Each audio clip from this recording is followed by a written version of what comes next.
The story opens in a VIP delivery room filled with urgency. Nurses rushed about, casting healing spells on the woman, the faint glow flickering in their trembling, exhausted hands. The mother, however, lay completely unbothered, leisurely flipping through a magazine, her eyes fixed on perfectly sculpted six-pack abs, ignoring the entire childbirth process as though it were someone else's problem. But her patience finally ran out, and she demanded to know why the little brat hadn't come out already. The sound was so fierce it sent a jolt of fear through the two attendants standing at the core of the delivery. At last, our MC let out a loud cry, and the attendants triumphantly announced the birth of a son. They hurried to congratulate the patriarch, the head of the house. In an instant, the room erupted with excitement. Smiles spread across every face, laughter echoed through the chamber, and one by one, people stepped forward to honor Patriarch Liu, offering their most heartfelt wishes. The patriarch, however, was not swept away by the celebration. His sharp eyes narrowed as he immediately demanded to know where Shikwin was. When told that the young master had gone out to Paradise Club for some business, his face darkened, spitting out the words and calling him a useless waste. Suddenly, a piercing scream ripped through the delivery room, snapping the patriarch's attention back. The mother froze in shock while a blinding light burst across the chamber, shaking even the patriarch and sending the two attendants stumbling back. At the center of it all was our MC, his innocent laughter echoing, yet his small body radiated a terrifying aura, power swirling around him like a storm wrapped in cuteness. Within the newborn stirred an unusual force, one brimming with pride, carrying the weight of vengeance and the glory of triumph. A lowly peasant, once crushed like a weed under the feet of these self-proclaimed noble clans, had now awakened an unprecedented divine sense of rebirth, and ironically had been reincarnated into the very same noble family that had once treated him like a doormat. The expected notification appeared, a system alert announcing the sudden awakening of the divine sense. It revealed his power, divine point sense, 50 points, power rank C grade, tier 3. He stared in stunned silence, realizing that the strength he had just gained as a newborn was something he had never even approached at his peak in his past life. The announcement left the entire room speechless. The patriarch's staff slipped from his hands as he beamed with pride, as he declared that the Liu clan had given birth to a once-in-a-generation genius, a child with an innate divine sense, unrivaled and peerless in the world. His face lit up with unrestrained joy as he laughed, already envisioning how the family's power would grow through this child. Our MC let out an adorably cute giggle, but behind that tiny laugh, something wicked was brewing. His eyes burned with vengeance, and a cold smirk curled on his face. Heaven had given him a second chance to take everything the Liu family owned, and he was already plotting to make sure they'd never know a moment of peace. The servants mistook his giggle for a blessing, remarking that the young master smiled without ever crying. To them, it was an auspicious sign, proof that he had been born under a noble fate. They eagerly congratulated the patriarch, who, laughing proudly, vowed to pour the full strength of the Liu clan into raising this child, so that one day he would lead them to heights even greater than anyone could imagine. Meanwhile, our MC wore an evil grin. Who would have imagined that in just 6 months since that Liu family bastard had killed him, what he had only dreamed of would actually come true? Even as a newborn, he already seemed a step ahead of the entire Liu family, quietly plotting things only he could understand. Memories of his time in the womb surfaced. In the first rebirth month, the attendants had urged the mother to take her supplements, completely unaware that something far greater was already happening. As soon as the premium essence was infused, the embryo activated, divine sense awakened, and its growth sped up like lightning. By then, he had already reached D-grade divine sense, just as an embryo. It was obvious why commoners could never match the power of noble clans. Even as a fetus, he had already surpassed levels that most commoners could only dream of reaching. Most civilian divine sense users barely even came close to this level, even after risking their lives countless times. Even the Academy's ability classifications had never mentioned such accelerated growth. By the second rebirth month, his spark of life came under threat, pressed by the pull of the original embryo that tried to absorb him. But he devoured whatever tried to consume him and claimed its place. The system confirmed it then. The power of lightning thrived by devouring essence to grow even stronger. The lightning-type divine sense was one of the rarest elemental abilities, and our MC had already gained supreme divine sense powers. Not only was he going to end the bloodline of the Liu family, but the same nobles who had treated his past self like an ant were now going to nurture him with their very best resources. He could only imagine the day he would tear everything down, savoring the thought of the clan's shocked faces when that moment finally came. By the third rebirth month, during the fetal stage, the system marked another milestone. His lightning divine sense had advanced to the beginner stage at level D. His progress was steady and assured. The scene shifts to the floor, where clothes and heels of a woman lay scattered, while the actual woman, the mother of our MC, was lying on the bed beside a yellow-haired man doing workouts to stay healthy. Inside the womb, our MC listened to all those workout noises. Through the conversation, he realized that his mother was actually working out with another man, and she wasn't afraid of her husband's possible return. The truth unfolded. It was a political marriage, and both of them were merely playing along. The Liu family only desired the unique medical constitution of her body to strengthen their lineage. In hushed tones, the yellow-haired man questioned whether the child truly carried the Liu clan's blood, but the mother cared only about her workouts, striving to achieve greater heights. Within the womb, our MC cursed the nobles as disgusting people, irritated by their voices, as the noise disturbed his absorption of essence. Lightning crackled from his tiny index finger, piercing through the gates of heaven and burning the tool of the yellow-haired man. By the 6th month of rebirth, the continuous supply of premium essence might have caused a premature birth, yet our MC had already reached D grade without lifting a finger. This was the medical body constitution that his mother had spoken of during the workout. Because of it, he had reached the peak of D rank effortlessly. The scene shifts outside, where a man glared at the mother's stomach, his gaze ultimately piercing into the eyes of our MC, as if to learn when he would be born. From our MC's point of view, a wave of disgust washed over him with anger, and memories of another life rose. He remembered how his so-called Liu brother had fed his comrades to a monster, watching as the beast tore them apart. He remembered the despair of soldiers sacrificed for the benefit of the noble Liu family, while that Liu bastard cared only about the treasure that could be formed by feeding the monster. The ugly Liu bastard laughed evilly, taunting the protagonist for overestimating himself, and how the Liu family tricked him, killed him, and made him into a donut for the monster. His last, most painful thoughts had been of his little sisters. Another fragment of memory surfaced, tender yet heartbreaking. He saw himself petting his little sister's head with a smile, promising to return after finishing his job so the family could eat first. He had grabbed his bag and left the house, leaving his 3 sisters behind. The only question that lingered in their young hearts was when their big brother would return home. Power surged once more. Fueled by the rage of being separated from his sisters, our MC unleashed a fist strike from within the womb itself, slamming straight into the handsome man's ugly face.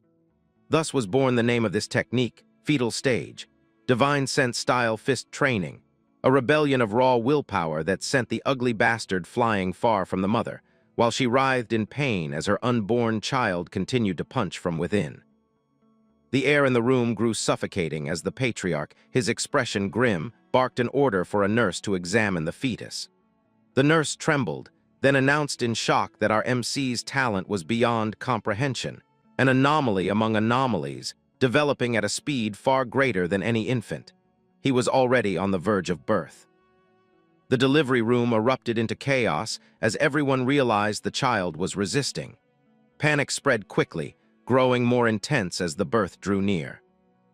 Meanwhile, inside the womb, our MC felt a surge of disappointment. Just as he was about to surpass D grade, fate decided he would be born. Unwilling to let the chance slip away, he desperately drew in every drop of energy around him, absorbing it with a greed that shook the very womb itself. Who knew? Perhaps a shocking surprise awaited him at the moment of his birth. Sensing the growing storm within her, the mother urgently commanded that the finest delivery team be summoned at once. When our boy turned 1 month old, the Liu family held a grand and lively banquet. The Southern Zhao Li clan and the Southern Zhao Fang clan both presented rich gifts to congratulate our boy's first month. The patriarch sat in delight, enjoying the music, while our little brat rested comfortably in the nanny's arms, watching everything adorably. The scene shifted deeper into the Liu family estate, where one after another, guests stepped forward with courteous smiles. Each congratulated Master Liu on his grandson, wished the child a glorious future, and presented gifts to honor the occasion. Yet amid the greetings, the baby's eyes turned sharp. His gaze locked onto a man named Chen who had just congratulated his parents. In that instant, memories surged, and he realized the truth. This was the very man who had separated him from his beloved sisters in his past life. In a silent storm of vengeance, our boy swore that this blood debt would be settled here and now. Memories of his past life rose like fire. He saw his 3 younger sisters, their wide eyes fixed longingly on a single piece of cake. At that same moment, his past self had received a phone call. On the other end, the same Chen scolded him harshly for being late, warning that the team had already gathered and threatening him with the consequences of breaching the contract. Even after he apologized, Brother Chen coldly reminded him that if not for the rumors of his desperation to buy property, a mere D-rank like him would never have been offered such a private job. Before hanging up, Brother Chen snapped at everyone to work harder, stay sharp, and left no words of comfort. The protagonist thanking Brother Chen countless times. After ending the call, he had gently patted his sisters, smiling with pain, and promised to return soon. Then he walked away, leaving his 3 little sisters behind. That very night, under the full moon, a scene unfolded. A massive portal opened, and a figure stepped forth from the glowing rotoscoping cigarette. It was Brother Chen. He greeted young Master Liu, who asked only for the progress report. Chen assured him that the targets had already been inside for some time and should be sufficiently fed by now. Young Master Liu's lips curled into a creepy smile. He praised Chen's efficiency and declared that his father's investment in him had not been wasted. Then, with cold pride, he revealed the true purpose of their scheme, spanking his wife with a twisted gesture. This time, they were here for Mrs. Liu. The scene shifted. Mrs. Liu entered, her face sharp with disdain. She mocked the Liu family, declaring they were raising nothing but bastards, then revealed the truth. The Liu clan only wanted to climb higher. Otherwise, they would never have spent a fortune marrying into her family. All 4 of them stepped into the portal. Their confidence shook when they encountered a lone commoner outside, gasping for breath. A Liu bodyguard seized him, but the man shouted frantically, warning them not to go further. He cried that a terrifying beast lay inside, that everyone else was already dead, and begged them to escape. Young Master Liu's voice dripped with doubt, wondering aloud how such a lowly man had survived at all. Without enough feed, the medicinal treasure would not form. Chen, unnerved, muttered that he didn't understand why these nobodies were still alive. At their meager D-rank, it made no sense that any of them had endured this long. Suddenly, a deafening explosion split the air. The group staggered back in shock as the beast drew near. Young Master Liu's attention sharpened instantly. As they advanced, their eyes fell on the beast, marked by a scar across its leg. Beside it stood his past life self, battered and exhausted. Rage and confusion flared in young Master Liu's eyes. Brother Chen roared in fury, demanding what trash dared to damage young Master Liu's property and who had injured the beast. Recognition struck like lightning. Brother Chen spat out Yi Chen's name, his voice filled with disbelief. Yi Chen looked up, his heart lifting with joy, believing Brother Chen had finally brought reinforcements to save him. Back at the banquet in the present, our boy's resolve burned hotter than ever. With an evil grin, he swore again that the blood debt would be settled here and now. His tiny body wriggled, and soft, muffled sounds escaped, followed by an adorably cute giggle. The sound was enough to draw Chen's attention, almost as if our boy himself were inviting Chen to hold him. Brother Chen's expression faltered, his pride humbled by nothing more than the giggle of a newborn. Young Master Liu leaned forward with a twisted pride, his face both proud and sinister, declaring in a booming voice that it was the greatest honor imaginable, that his son wished for Brother Chen to hold him. He proclaimed that this was the highest glory Chen would ever receive in his lifetime. Chen bowed deeply with trembling gratitude as he received the young master into his arms, treating the moment as both an honor and a reward. Yet the instant our boy was placed against his chest, a sudden spark of lightning burst forth from the baby. Startled beyond reason, Chen let out a terrified scream, and in his panic his arms failed him. The child slipped from his grasp and crashed to the polished floor. The hall froze. Gasps of horror erupted from every direction as the Liu family's treasured heir fell like a shattered jewel across the marble tiles. Guests recoiled in disbelief. Nobles stared wide-eyed. Even the musicians paused their music in disbelief. The patriarch and the child's parents were struck pale, their faces locked in disbelief at what had just befallen their young master. Chen stood paralyzed, his body drained of color, staring at our boy on the floor with terror etched into his face until our boy burst out crying, each wail stabbing fear deeper into Chen's heart. The patriarch's wrath thundered across the room like a storm. His palms slammed against the table, shaking the hall as his voice roared, demanding how Chen dared allow the Liu family's most precious treasure to be dropped. Chen collapsed to his knees, slamming his head against the floor again and again, stammering in desperation that it had been the young master's own doing. But before he could finish, Father Liu spat curses like venom, calling him a dog courting death. His boot struck Chen viciously to the ground. Broken and pale, Chen rose unsteadily, then dropped to his knees and began pounding his forehead against the floor repeatedly, begging for mercy, swearing eternal loyalty, and vowing to give his life for forgiveness. He insisted he would never harm the young master, that he had been overwhelmed by honor and lost control, and offered to surrender all his wealth and treasures if it would help the young master recover. But his pleas fell on stone. Father Liu's verdict was merciless, useless, fit only for death. He ordered Chen dragged out and beaten until nothing remained. Chen sobbed his thanks for the punishment, still trying to prove his loyalty. Meanwhile, our boy writhed in the nanny's arms, crying in pain, then flashed Chen a sharp, evil grin, almost mocking. The sight stunned Chen. Our boy's cry suddenly rose even louder, freezing Chen's breath and hollowing out whatever courage he had left. The patriarch ordered the child carried away, demanding he be examined at once. His fury boiled over, his voice echoing through the hall as he declared that with the Liu family's status, a useless dog like Chen offering his so-called treasures was nothing but filth, and the Liu clan stood far above needing such scraps. With those final, thunderous words, the patriarch turned sharply and stormed out of the hall in fury. Father Liu, still seething, crushed a glass in his fist, shards cutting into his skin as if they were nothing. In a fit of rage, he kicked Chen once more and roared for him to be dragged out, beaten to death, and fed to the dogs. Chen's screams for mercy were smothered beneath the soldiers' iron grip as they hauled him away. With a final furious snarl, Father Liu thundered at the attendants, demanding what spectacle they thought they were watching, before ordering the music to resume and the feast to continue as if nothing had ever happened. Our boy, meanwhile, told himself that if he wished to grow quickly, he needed to devour every drop of vital essence, to use every breath of strength. The doctor soon reassured the patriarch that the child was untouched by harm, even praising his astonishing physique and rare, monstrous talent.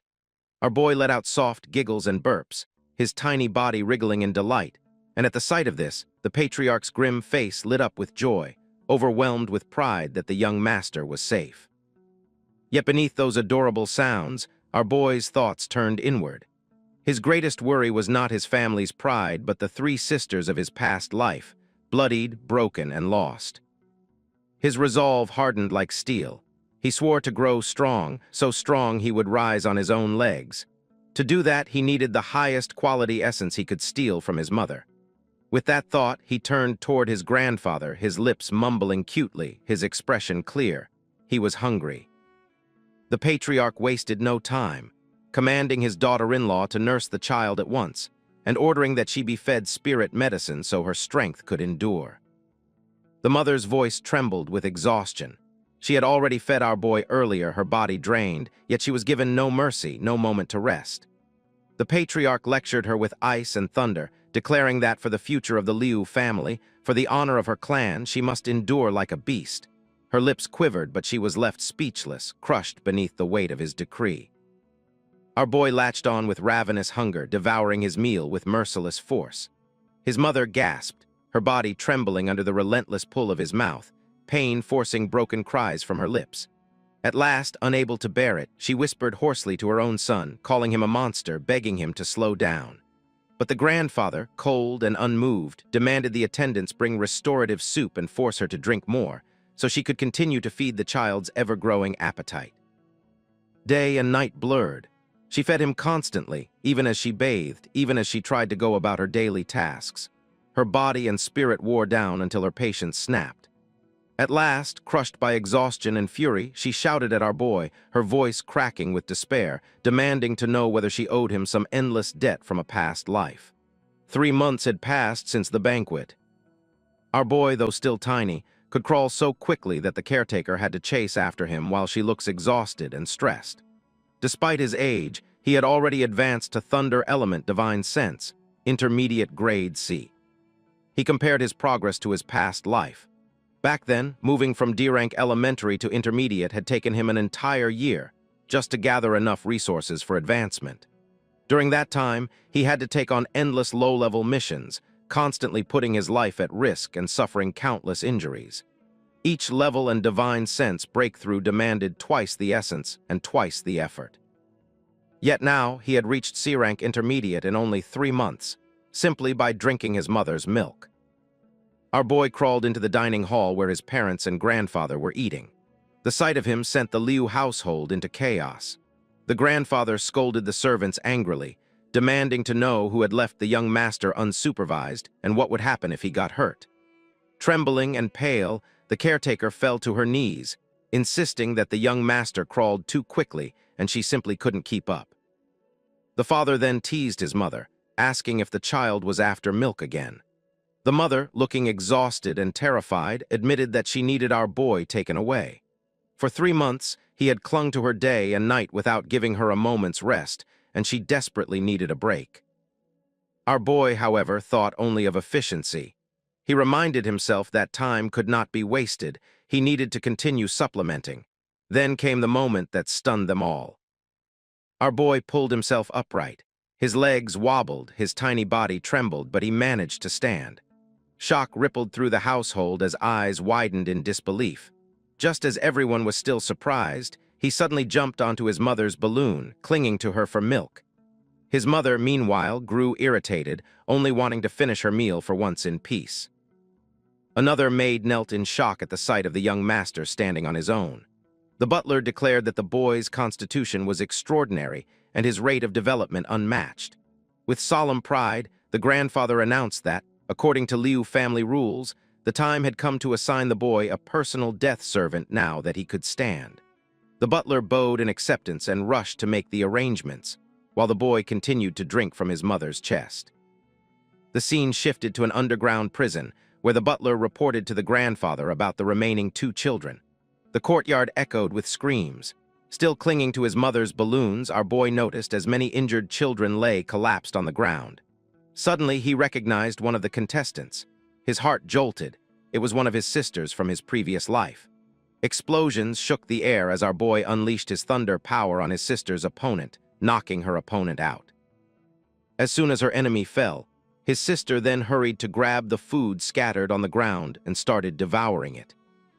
Panic surged through the child, but he could only hope his actions didn't seem suspicious. His mother, meanwhile, stood there in confusion, her hair frizzed and clouded from the boy's sudden burst of power. The grandfather, instead of being angry, burst into laughter and praised the child's courage. He declared that such fearlessness could inspire true fighting spirit, even claiming that his grandson was stronger than his own son had been at that age.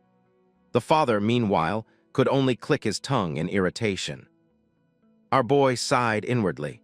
Thinking a child's identity truly was useful, he needed no explanation. Adults supplied the reasoning themselves. The butler hesitated, uncertain if the duel still required a conclusion after the young master's interference. But the grandfather dismissed the concern with a wave of his hand. The girl, he decided, was enough.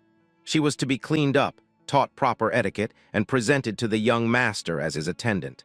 The day began with our boy lying happily in his crib. The butler then turned to the girl that was the young master's sister from the past life and declared that from this day forward, she would be the young master's personal death servant. He told her that if she wished to survive, she must protect the young master and take responsibility for guiding him as he grew up. In short, whatever the young master ordered, she had to obey. She nodded silently, and the butler went on, explaining that she must stay by the young master's side at all times to serve him. Once the young master fell asleep, she was expected to go to the Master Arts Hall for training. Saying this, she left. As she stepped into our boy's room, she quietly shut the door and slowly walked toward the crib. Something was hidden behind her back, her eyes burning with deadly intent, while our boy lay there mumbling softly. Then, she revealed what she had been hiding: a knife. Our boy froze in shock, struggling to understand what she was trying to do. All he could manage were muffled sounds in his baby tongue, while panic and awareness surged through him. Inside, his thoughts raced, but his tiny, undeveloped vocal cords refused to form the words he so wanted to say. Her intent was merciless. She accused him of killing her brother and vowed revenge, raising the knife to strike, unaware that our boy before her was, in fact, her brother reincarnated. As she swung, our boy dodged out of the crib and tumbled to the floor. She glanced toward his new position, and he moved again. Again determining his new position, she focused her wind element divine sense. A green aura flickered around her and the blade. Our boy's senses sharpened, and in that instant he realized she was wielding the wind element divine sense. There was no time to hesitate. He forced his mind and body to work together, blending divine sense martial training with his lightning powers. As he ran and dodged her attacks, the room became a whirlwind of energy, green aura from the girl, yellow aura from him, dodging her attacks with each movement. The combination of martial training and lightning abilities gave him an edge, but the effort was exhausting. He quickly realized that his tiny infant body couldn't sustain such power for long. Adjusting quickly, he shifted tactics, lowering his output to a low-level thunder element divine sense.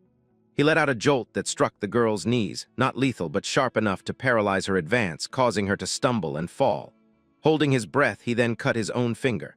As she stared in shock, questioning his actions in her mind, he then revealed he was her brother by writing it on the floor. Standing proudly, he admired his own cleverness of thinking that move. Though he couldn't speak, he opened his tiny arms, waiting for a brotherly hug. But a flaw became clear to him immediately: she was too young to read. As the paralyzing effect faded, she lunged at him again with the knife. He dodged again, his mind racing for a solution. He couldn't even leave the room. If anyone discovered her attempt to kill him, she would face relentless punishment without mercy. The scene shifted outside the room. Jai Chen stood holding a box, his mind drifting back to the day of the celebration. He remembered how the master had thrown him to the floor, warning that if he wasn't still useful to the young master, he would have been killed that day. Injured and trembling, Chen had thanked the master for mercy and vowed from that moment on to work even harder. Later, Master returned to the building. He reminded Chen to focus on pleasing the young master, promising that if he did, the old master would trouble him no more. Back in the present, driven by desperation, Jai Chen revealed his bold plan. He had sold all his assets to buy a rare treasure at a black market auction, hoping it would be extraordinary enough to impress the young master. As he stood outside the room, he heard the young master's voice and wondered what could be troubling him. As he opened the room, he saw the young master dodging the girl's attacks. Catching sight of Jai Chen, the boy gave him a mischievous glare, then swiftly grabbed the girl's hand with one hand while launching a small lightning strike at her head with the other. The girl collapsed, and the boy quickly cut his own arm at the bicep before tossing the knife to Jai Chen. Panicking, Chen questioned the boy's actions in his thoughts.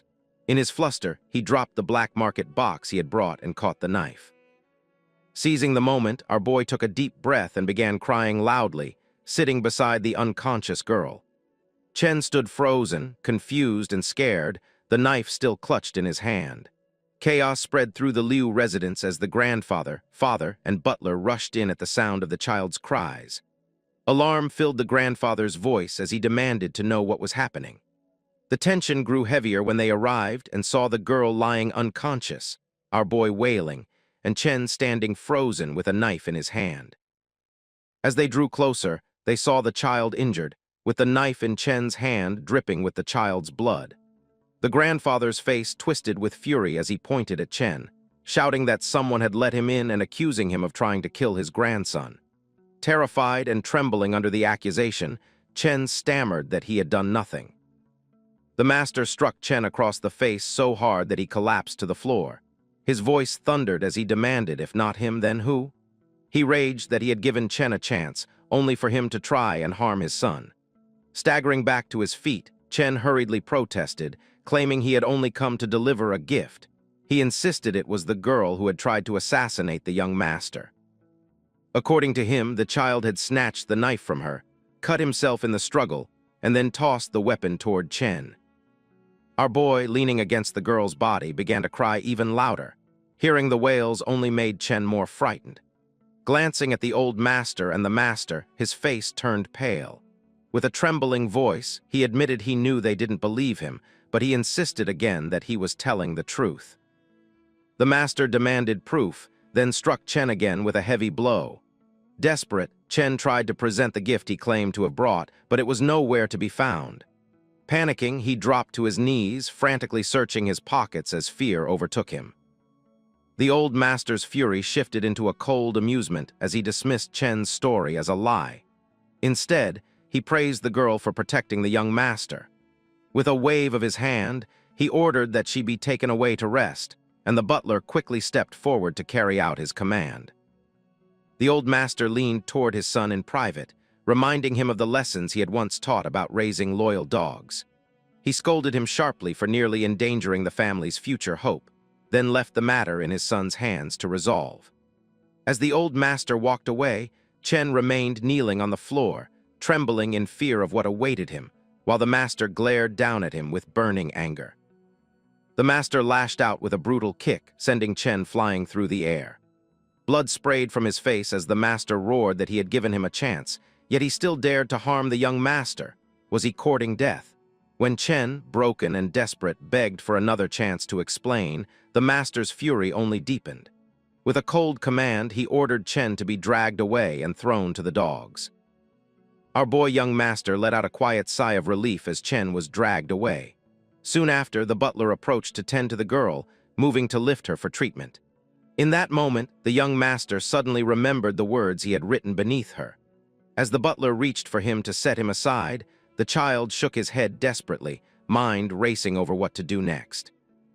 Even so, the butler gently lifted our boy and set him back into the crib before turning to pick up the girl. The young master's mind raced. Should he knock the butler out with a surge of electricity? But as the butler raised the girl in his arms, our boy froze. Blood was flowing from Yi's stomach, dripping onto the words he had written on the floor in his own blood. The sight of her wound filled him with sudden fear, and he worried about what had truly happened to her. As the butler carried Yi away, he ordered someone to clean our boy's room. Once they were gone, a sigh of relief escaped the young master. The immediate danger had passed. But he quickly reminded himself that more important matters awaited. With that thought, he gathered his resolve and jumped out of the crib.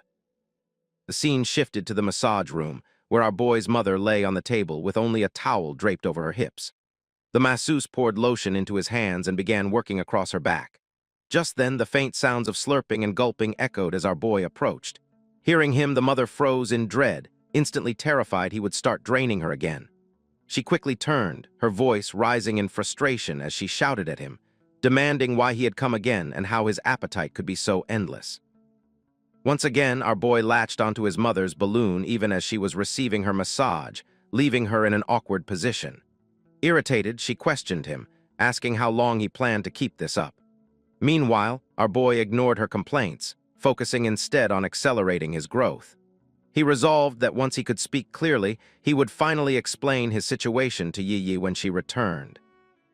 A week after the Chen incident, the boy's growth had already sped up, reaching the stage of a 3-year-old. Sitting on the bed, he practiced speaking by counting out loud. 1, 2, 3. Suddenly, Yi crept up behind him with dangerous intent in her eyes. Noticing her presence, he quickly turned around and with a proud smile introduced himself as her brother, standing tall despite his small body. He went on to ask if the cake he had bought for her tasted good. As Yi looked at the boy, she caught a fleeting glimpse of her brother in him. The moment then slipped into her memories of the past. She recalled how in the past her brother had gathered her and both of her sisters, Yi, Shuang, and San, calling them over for cake. At his words, the three sisters quickly rushed to his side from the bed. Their eyes lit up in delight when they saw the enormous dessert, marveling with excitement at how big it was. But just as their laughter filled the room, a harsh voice blared from their brother's phone. It reminded him that the team was already assembled, accused him of neglecting his duties, and warned of the consequences of breaking the contract.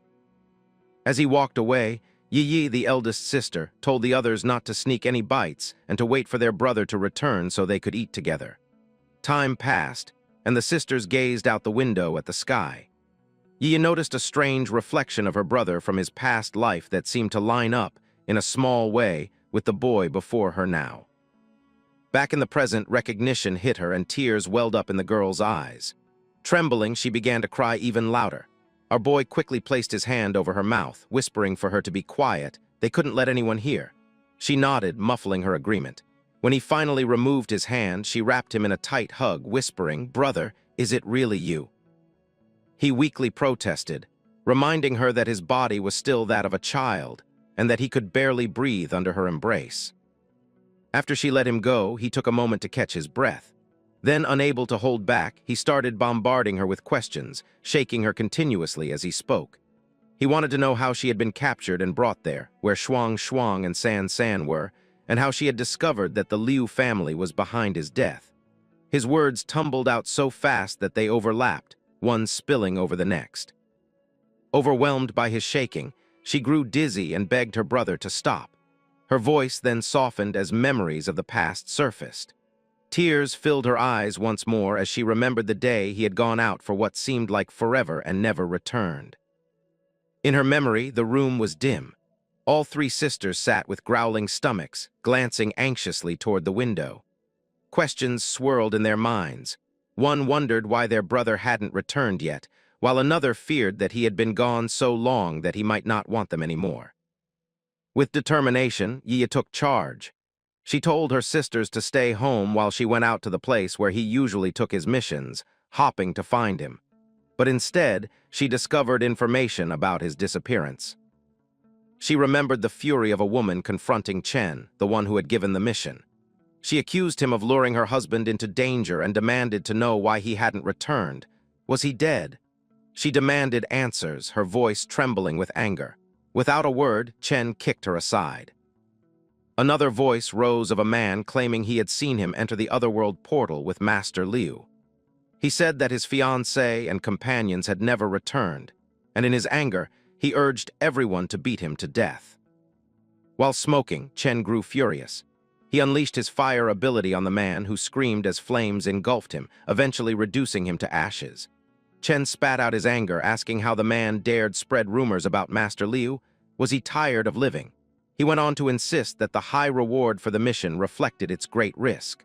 Life and death, he declared, were the responsibility of a divine sense hunter, and those were the rules. Back in the present, the boy nodded in agreement.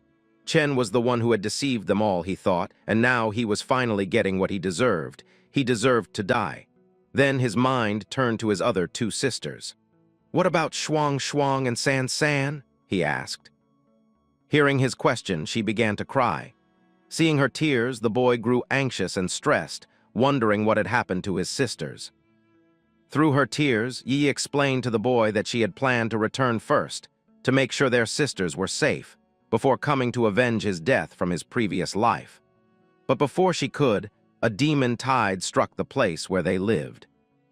Another memory surfaced, a battlefield where soldiers rushed toward the West District, shouting that a demon tide was coming as the otherworld portal burst open. Yi stood frozen in the chaos, fear gripping her heart as she thought of her sisters, Shuang and San. Panic took over, and she sprinted toward her home. As soldiers returned from the battlefield, some spoke with relief, saying it was fortunate they had arrived in time and managed to salvage something. Others admitted the demon tide had been far too powerful and the area was left in ruins. When Yi finally arrived, breathless and anxious, she found her home destroyed. Overwhelmed, she broke down in tears as she desperately searched for her sisters. Her fingers bled as she clawed through the debris, crying and trembling, yet refusing to stop. Through her tears, she called out for her brother, sobbing and asking where he was, all while desperately searching for her sisters amid the ruins. Back in the present, both the boy and Yi wept together. Through his tears, he placed a small hand on her shoulder, trying to comfort her. He reminded her that it was the Liu family who had destroyed their home and torn their family apart. But now, heaven had given them the chance to avenge Shuang and San. Anger burned in his red eyes as he thought of Chen, the one who had tricked him and so many others into death. He swore that Chen would be the first blood sacrifice. The scene then shifted to the old underground prison, its floors and walls stained with blood. Inside a cell, Chen stood shouting toward Master Liu, insisting he was innocent, claiming he had only come to deliver a gift. Suddenly, a sharp click echoed behind him.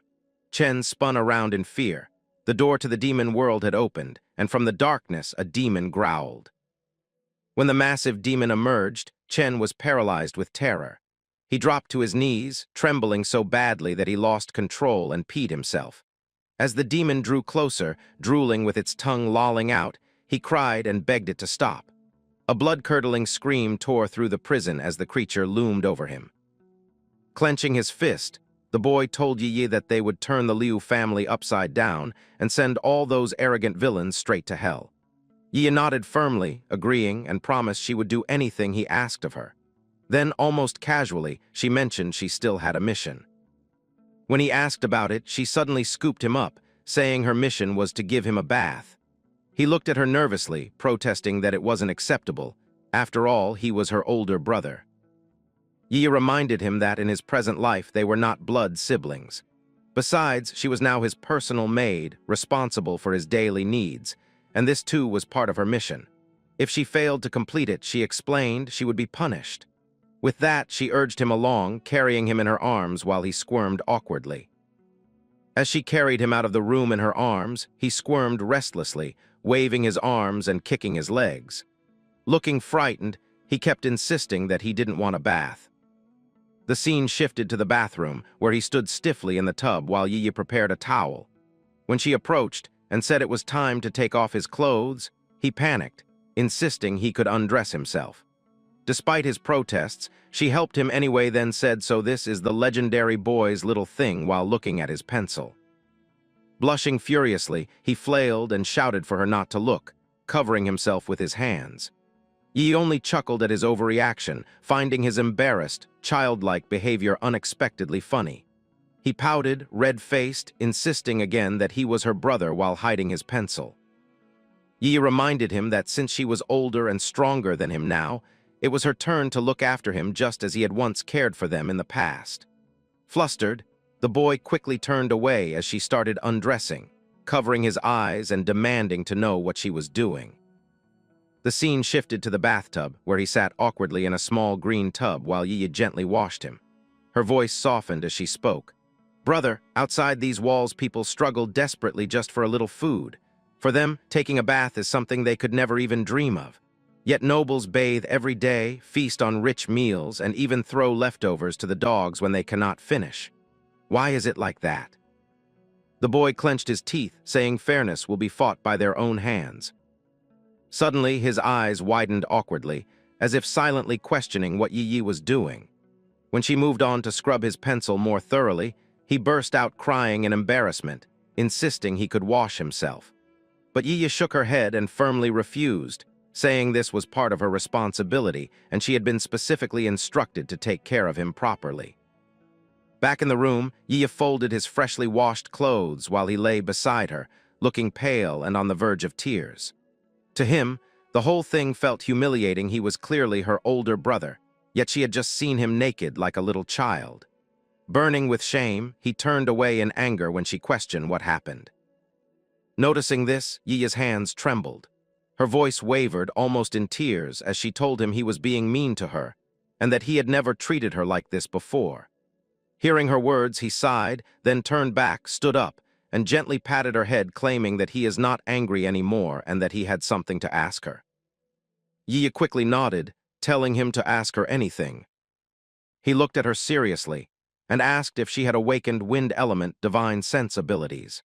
The boy was wondering aloud that if the earliest recorded divine sense awakening happened at 12, then how had Yi awakened so much earlier? Yi looked puzzled and shook her head, admitting she wasn't sure either. Then she explained that a strange panel had appeared in front of her, showing her status. A dialogue box even spoke to her, guiding her on how to awaken her ability. The panel revealed her divine sense, wind element with faintly glowing empty points. As the boy listened, he thought about the panel. Suddenly his own vision shifted, and a panel appeared before him. Unlike Yi's, his was far more detailed. It showed his Thunder Element Super Divine Sense ability, 50 Divine Sense points, a Level 1 Reincarnation ability, and several other effects written out. He realized he had never noticed the dialogue box before and wondered if this mysterious system was the same as the chat box Yi had described. A cold suspicion rose in him. Why did Yi have this system too? How could she awaken her divine sense so young? The fact that both of them possessed such an extraordinary panel couldn't be a coincidence. There had to be something important behind it. Yi's worried expression pulled him out of his thoughts. She asked softly if something was wrong. Forcing himself to relax, he shook his head and replied calmly, though there was urgency in his tone. It was nothing, he said, since she had awakened her ability. What mattered now was that she grow stronger quickly. Yi nodded with determination, promising she would train hard. The boy gently patted her head, telling her that among his sisters, she was the most responsible. A knock at the door interrupted them, drawing both of their attention. A servant stepped in to announce that dinner was ready, adding that Madam had already pumped milk for the young master. Handing over the bottle, the servant left, the door closing with a soft click. Yi then brought the bottle to the boy. The boy's expression turned serious again. Hard work was important, but effort alone wouldn't be enough. They would need to use every resource within the Liu family to grow stronger even faster. Yi looked at him curiously. She was already training as hard as she could, so what other methods could there be to gain more strength? He grinned, a sly glint in his eyes, and told her she would understand if she just opened her mouth. As Yi did so, he pressed the bottle toward her, insisting she drink first. The sound of her gulping filled the room while he stood with his hands on his hips, waiting expectantly for her reaction. Moments later, Yi gasped in surprise as warmth flooded through her veins. She was astonished by how easily power flowed into her body. The boy explained almost reverently his mother's constitution could transform a certain rare beast crystal from the Liu family into something with the same effect as high-level magic beast crystals.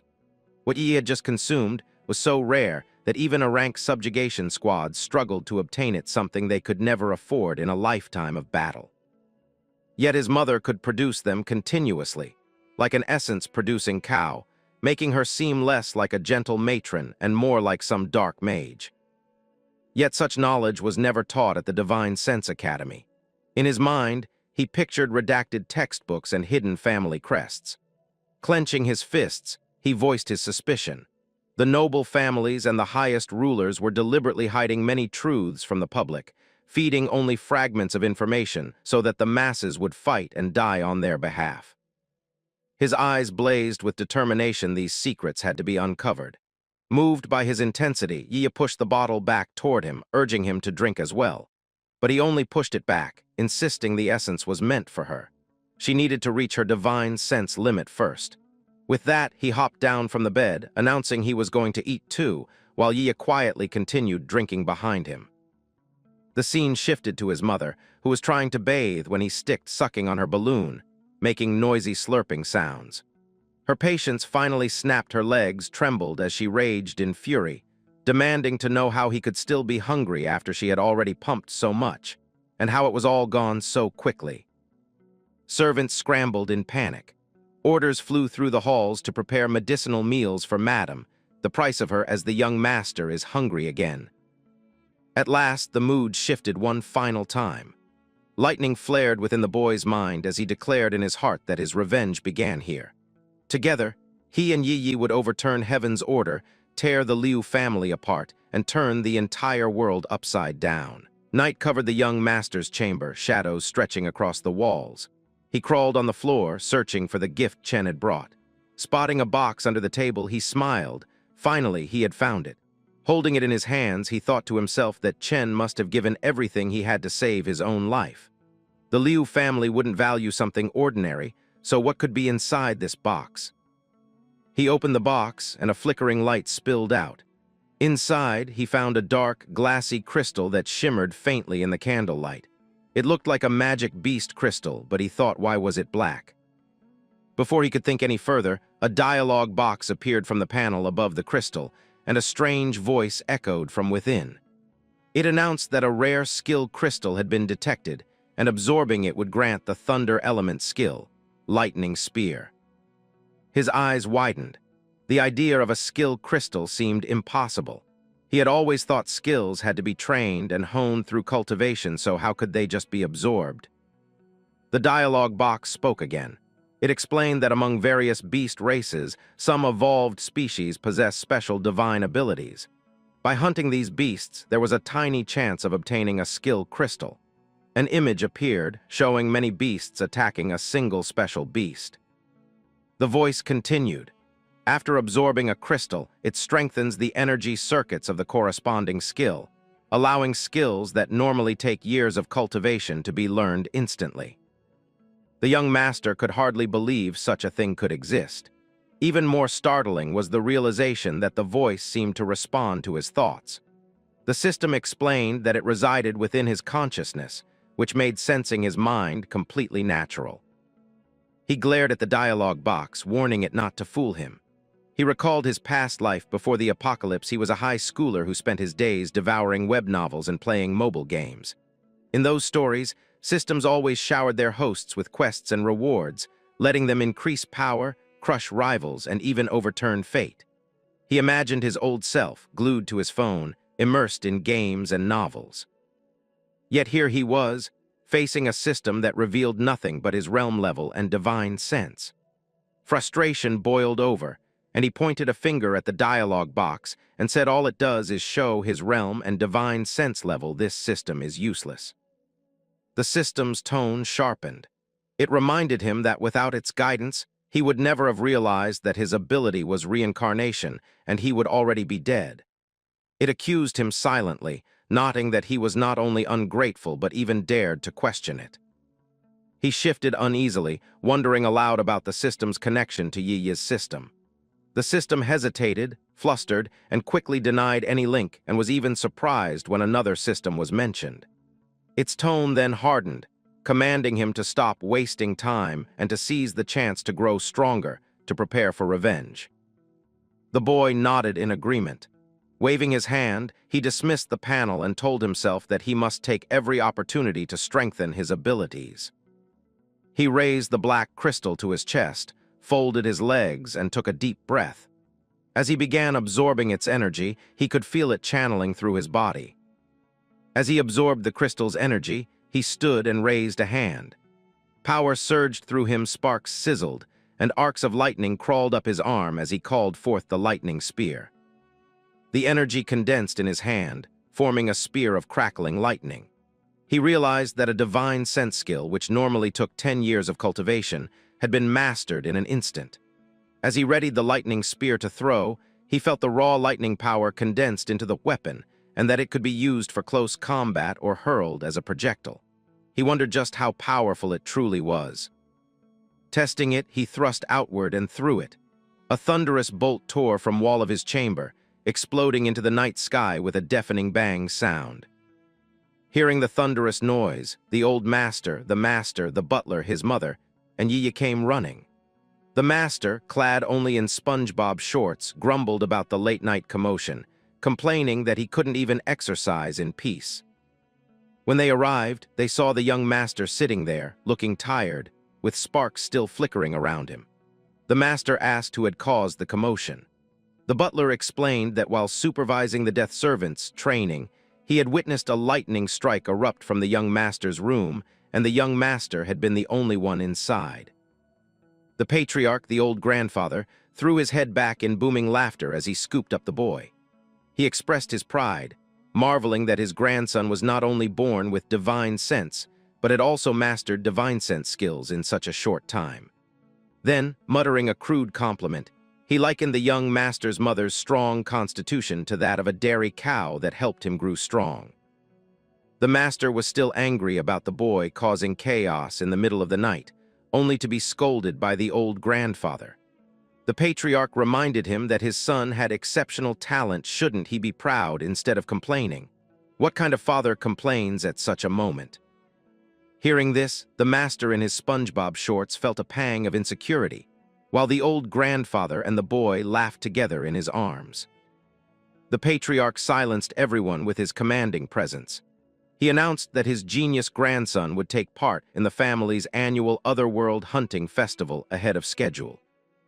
The hall was dark and silent until the old master broke the stillness, asking the butler if everything was ready. Bowing low, the butler replied that the target team had already set out, with the master's men hidden among them to guide the way. The old master leaned back, a faint laugh curling at his lips. He declared that Liu clan descendants were born to stand above all others, and from childhood they must learn what it meant to rule, while commoners needed to be reminded of their place.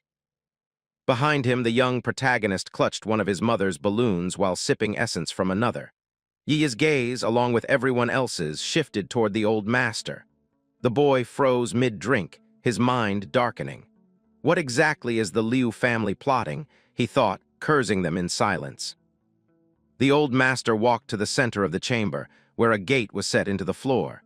Standing at its edge, he spread his arms wide. Instantly, a strange, purple lightning energy flared to life, twisting into a spiral until it formed a portal. A heavy thud echoed from deep within the rift as it fully opened. At the back, the boy clung to his mother's balloon, his eyes narrowing. How can the Liu family control interdimensional gates? He wondered in disbelief. Aren't such portals supposed to appear at random? The boy's mind grew darker still. He wondered how much the rulers of this apocalyptic world were hiding from those struggling day by day just to survive. The scene shifted to a wild landscape of forests and towering trees. The young boy continued drinking essence from his mother's balloons, while his mother sat on the floor, trembling on the verge of collapse. She groaned, calling him a brat and complaining that all he ever did was eat nonstop. Behind them, the butler and Yi stood respectfully with bowed heads. The butler spoke with reverence, praising the young master for staying calm even after crossing into another dimension.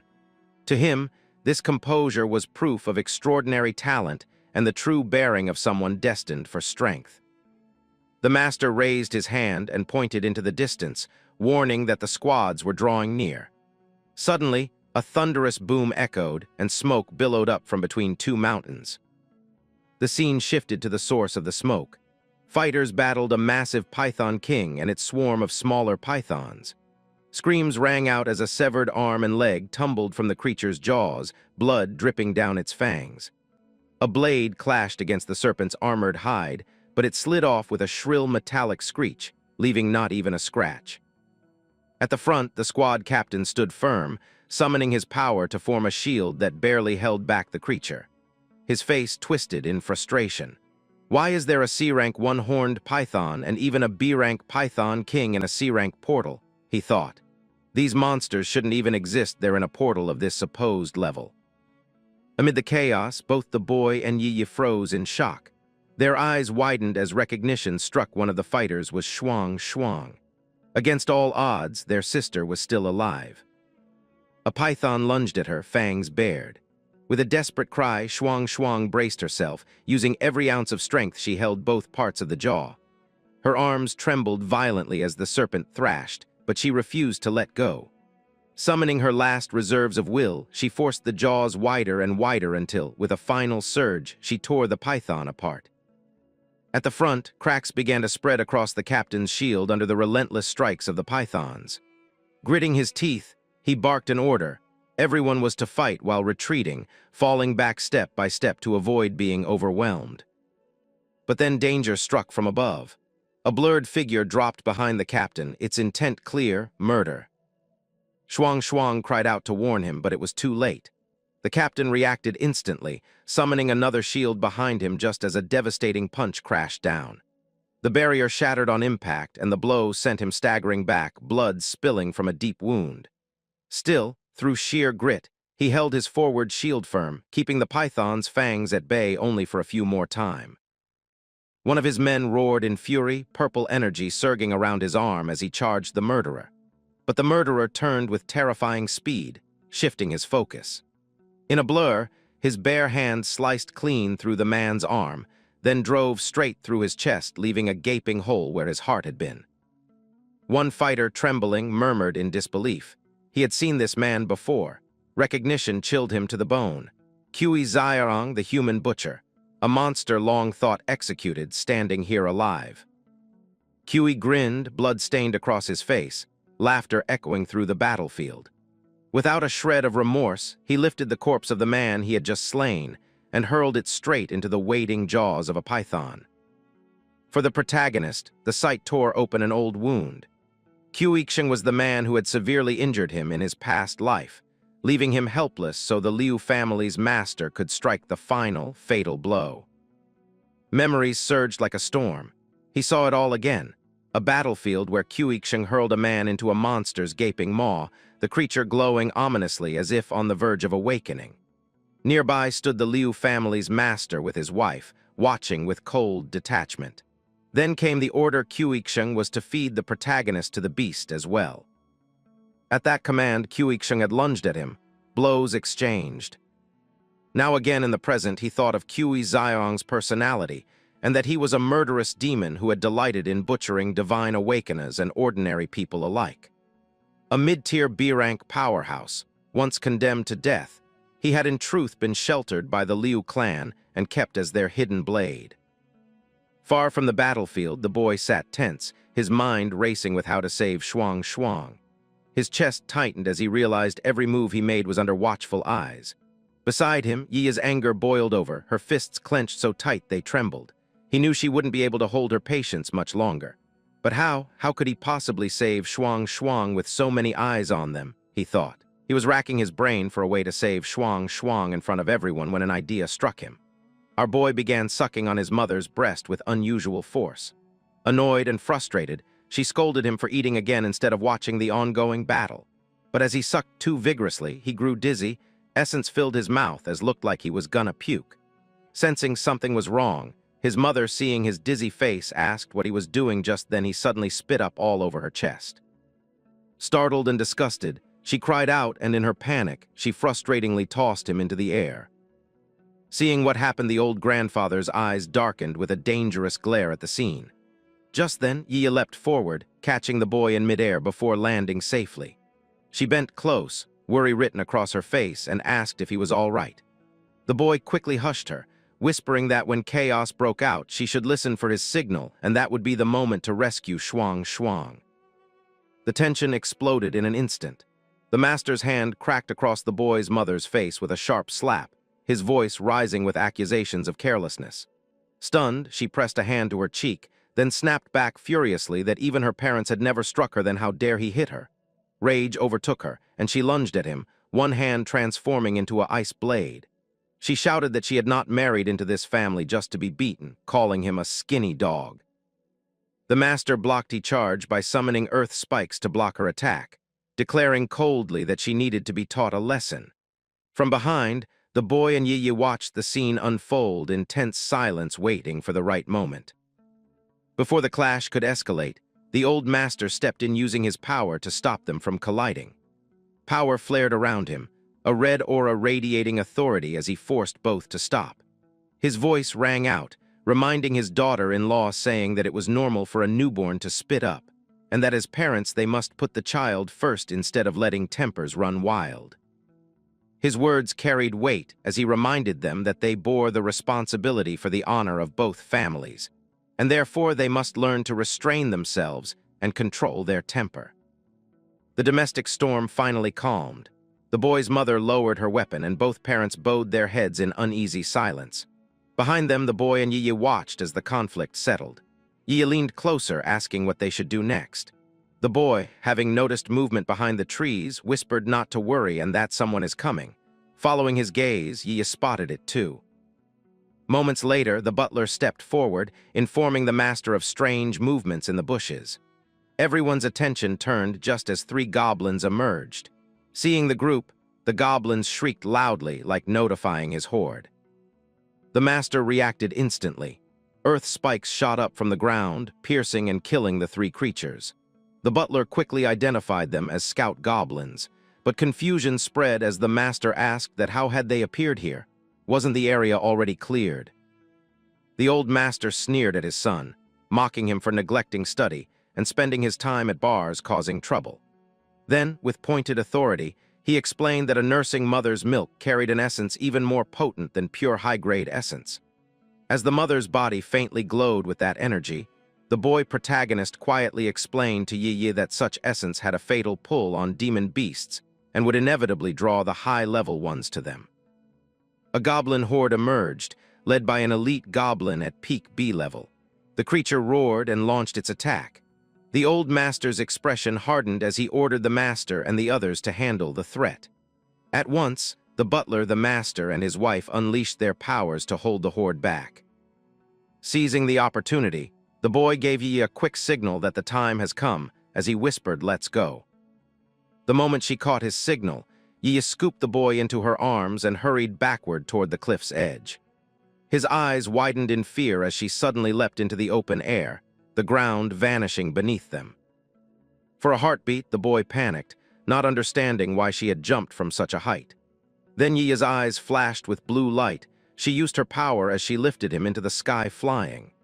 At the same instant, the boy felt wind passing beneath his own feet, his body rising as though carried by unseen wings. As the wind carried them higher, the boy glanced at Yi in shock. He asked when she had learned a wind-type flight technique. Yi smiled calmly, answering that she had completed a task assigned by the system, and in return, it had granted her the ability to fly. Hearing this, the boy's face stiffened. With a hesitant tone, he asked what kind of task could have earned such a reward, his expression already twisting awkwardly, as if he suspected the answer before she even spoke. Her smile lingered as she answered with utter seriousness. The task, she explained, had been to give her big brother a bath. For a moment, the air went still, the weight of her words clashing hilariously during their mid-air flight. A memory flashed in Yi's mind, the scene of her carefully bathing the boy protagonist while he sat red-faced, blushing furiously, and crying out in embarrassment. Behind them, the glowing system panel had floated in the air. Its words burning into her memory, it said task completed, giving big brother a bath, and reward acquired wind-type divine awakening flight technique. Back in the present, the boy was left in disbelief. How could something as simple as giving him a bath grant such a rare skill? What kind of ridiculous system worked like this? While he pictured the system as a smug girl in the form of a glowing dialogue box, as if mocking him with its absurd rules. As the scene shifts, we see that Shuang had just slain a giant python, while the guild squad struggled desperately against the endless wave of monsters. Their formation was already in ruins. At the front, a female fighter braced herself behind a massive iron shield, blocking the charge of a one-horned python king. Each strike left cracks spreading across the shield, pieces chipping away as she strained to keep her ground. Her voice broke through the noise, calling out to her captain that the fighters couldn't hold on much longer. Above the clash of steel and roars of beasts, the captain's voice rang out. His gaze locked on to the murderer Qiuqisheng. With a hardened glare, he shouted, demanding to know what Qiuqisheng wanted, insisting that there had never been any grudge between them. Qiuqisheng licked the blood from his hand, his eyes narrowing into a dangerous stare at the captain. He agreed there was no grudge between them. This was simply for his own enjoyment. The screams of the living in his grasp brought him pleasure, and thanks to his master, he still had the chance to continue enjoying this pleasure. The captain's stance grew rigid. He pressed on, demanding to know who this so-called master was, and warning Qiuqisheng that breaking the guild's subjugation pact was against the law. Qiuqisheng sneered, brushing off the captain's words with a mocking laugh.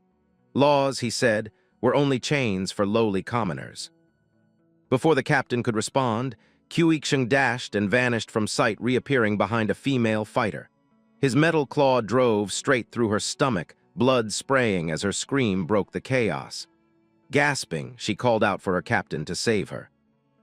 But the captain stood frozen, terror rooting him to the spot. Qiuqing ripped his claw free, throwing the dying girl into the gaping jaws of the one-horned python. The beast swallowed her whole. The captain's heart sank as he surveyed the battlefield. Their line was shattered, comrades scattered, and fear hung thick in the air. In that moment, he knew the mission was lost. Gritting his teeth, he gave the only order left: scatter, run, and save whoever could still escape. Even Shuang was told to flee. Hearing the command, her courage wavered, and terror gripped her as she stood there. The captain lunged forward, shouting through his frustration and tears, calling Qiuqing a devil and vowing to kill him. His sword sliced the air, but Qiuqing had already vanished.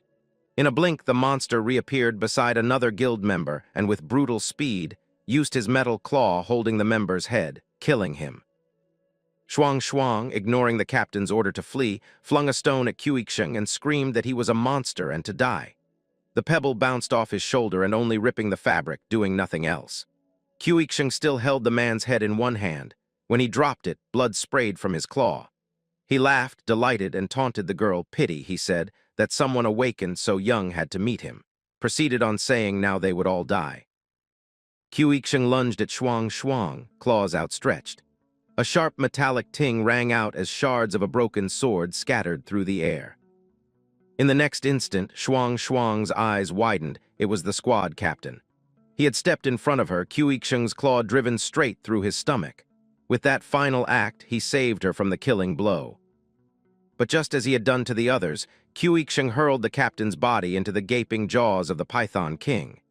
Shuang screamed in terror as the beast swallowed him whole.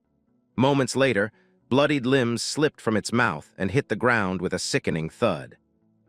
Among the swarm of lower pythons, the Python King began to glow, its massive body shrouded in a strange, purple energy that radiated with some kind of power. Qiuqing clicked his tongue in disappointment. He remarked that the Python King still needed to devour more bodies to devour for breaking through and mutating. What a shame, he added. He had planned to take Shuang alive, to turn her into a cute little specimen for his collection. His voice dripped with mockery as he pictured a doll adorned with skulls, a twisted toy for his amusement. His aura thickened. A suffocating wave of murderous intent came from him over the battlefield. Eyes gleaming with cruelty, he raised his hand and promised only death in fear. Shuang, trembling and desperate, broke down in tears. Terrified, she screamed out for her brother. For Yi and San, her cries holded a desperate plea for someone to save her. A lightning bolt split the sky, striking down so close it nearly hit Qiuqing, a proclamation of their arrival. The boy protagonist's voice rang out, assuring her that they were there. As the lightning streaked toward Qiuqing, with a sharp swing of his metallic claws, he deflected the strike, sending it crashing into the ground behind him with a deafening explosion. As Yi and the boy descended onto the battlefield, Shuang froze in shock. Her eyes lit up with recognition the moment she saw Yi. Then, as the boy landed beside her, a vision flickered in her mind for an instant. She saw her brother in him. The boy landed lightly on his feet, sparks of leftover energy still crackling around him from his last attack. He turned toward Shuang and told her he would explain her the situation later, and right now, the current crisis came first. Shuang, however, remained frozen, still uncertain about who he really was. His gaze then shifted to the one-horned Python King. A terrible realization hit him. The pattern was becoming clear. Demon beasts weren't just mutating, they were also evolving by devouring divine awakeners. The thought sent a chill down his spine, especially since nothing like this had ever been mentioned in the Academy's lessons. Qiuqing deflected the lightning bolt and forced out a grunt as he tightened his body, shaking off the lingering shock effect. Wiping a blood-stained finger across his face, he trembled with excitement, his gaze flicking between the boy and the two girls. With a mocking tone, he greeted them, remarking that it wasn't every day he saw the young master with his personal slave. Then, tilting his head, he wondered aloud why they were even here instead of staying safely away while he finished his mission. Why risk themselves for Shuang, a girl he referred as nothing more than food for beasts? His expression shifted as his tone darkened again. But that's not the point now, he muttered. The real question was to him that how is he going to deal with them next? The boy clenched his teeth, realizing that Qiuqing was more than just a murderer, he was also a twisted, cunning pervert. Nothing like the brainless, brutal villains from any power fantasy stories he read. Qiuqing's intent grew sharper as he threw back his head with a cruel laugh, spreading his arms wide. He sneered that nothing about his mission had changed. Yi, referred to as a lowly maid, would be added to his twisted doll collection, while the young master would be handed over to the big master in exchange for his reward.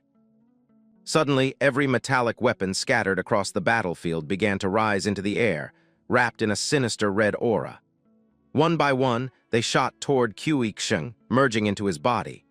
His flesh glowed a deep crimson as he invoked his divine awakening. Metal fused completely with flesh and bone, making him a living weapon. The boy's mind raced as he studied Qiuqing. The enemy was a B-rank intermediate metal type. He himself was only C-rank peak lightning type. Shuang was about D-rank intermediate in body refinement, and Yi stood at D-rank peak with wind powers. Even with lightning's natural advantage over metal, the gap was far too wide. A direct fight meant certain defeat. He clenched his fists, forcing himself to stay calm. If victory was impossible head-on, then he needed a plan. He resolved that Yi and Shuang would need to follow his commands precisely. When he gave the order, both girls nodded without hesitation, their stances sharpening as they braced themselves for what was to come. Qiuqing spread his arms wide, red energy crackling violently around him as he mocked that he would protect the young master before suddenly charging forward toward them. His metallic claws extended, sprouting vicious spikes as he charged. Yi and Shuang reacted instantly, dashing in opposite directions to evade the strike. In the center, the boy unleashed his divine martial refinement, merging it with his lightning-type awakening. The battlefield erupted as their powers collided, yellow lightning and crimson-blue energy crashing together and flooding the field with blinding light. As their clash raged, Qiuqing's eyes narrowed in surprise. The boy was using divine martial refinement, a forbidden technique that only a rare few could ever master. Memories stirred within him, and his grin widened. He recalled not long ago killing a mere D-rank fighter who had dared to stand against him, someone who had actually managed to fight him toe-to-toe until his master killed the fighter. Qiuqing burst out laughing, trembling with excitement. He didn't know how the boy pulled it off. He sneered, eyes blazing. But his imagination tells him that fighter has become you. In his mind, his past memory appeared as if he was no longer clashing with a boy, but reliving the thrill of battling the protagonist's past self. In the heat of battle, the boy gritted his teeth. Even with C-rank lightning powers, his infant body couldn't fully withstand the force meant for an adult physique. He knew he couldn't sustain it for long, and there was only one chance they could take by giving it their all. Urgency surged through him. Turning around, he shouted for Yi and Shuang to move. As Qiuqing's attention shifted to Shuang, she seized the moment and hurled a large rock at him. He dodged easily, leaping into the air, but the moment he landed, Yi unleashed her wind ability. A sharp gust whipped the battlefield into a swirling dust storm, grit and turbulence clouding his vision and throwing off his balance. Trapped in the storm, Qiuqing sneered through the chaos. "Petty tricks," he spat. Beyond the haze, the boy stood at a distance, gathering thunder in his grasp.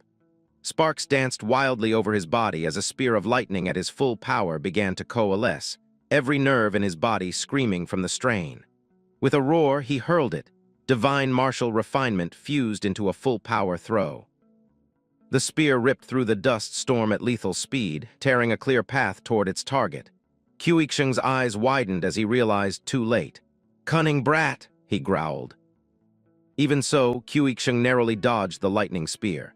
The blinding impact scorched past him, searing one of his eyes, and when it struck behind, the explosion ripped apart a massive section of the battlefield, its sheer destructive power undeniable. Even after the blast, stray arcs of electricity still crackled through the air. But the boy was at his limit. The full-force throw had drained him completely. His legs wobbled as he sat on his one knee. One eye shut tight, His breaths came ragged and heavy, sweat dripping down his face as his small body trembled from the unbearable strain. Qiu Yixing stood firm, blood streaming from his injured eye. He laughed through the pain, the sound low and twisted. His gaze darkened as he vowed to capture the boy regardless, to keep him under his so-called protection, and tearing him away from the two girls, calling them troublesome. With a twisted grin, Qiu Yixing produced a gleaming blade, clearly ready to fight without restraint. In a blur of movement, he dashed toward the two girls, intent on finishing them off. Yi shouted a warning and leapt in front of Shuang, shielding her from the incoming strike. His blow landed with devastating force, hurling Yi backward until she slammed hard against a tree. Qiu Yixing glanced down at her and coldly remarked that her turn would come soon enough. His hands morphed into razor-sharp blades as he prepared his next merciless assault. Pressing his weapons down, he pinned Shuang in place, calling her perfect bait for his plans. But at the very last second, a bolt of yellow lightning streaked through the air, deflecting his strike and saving the girl.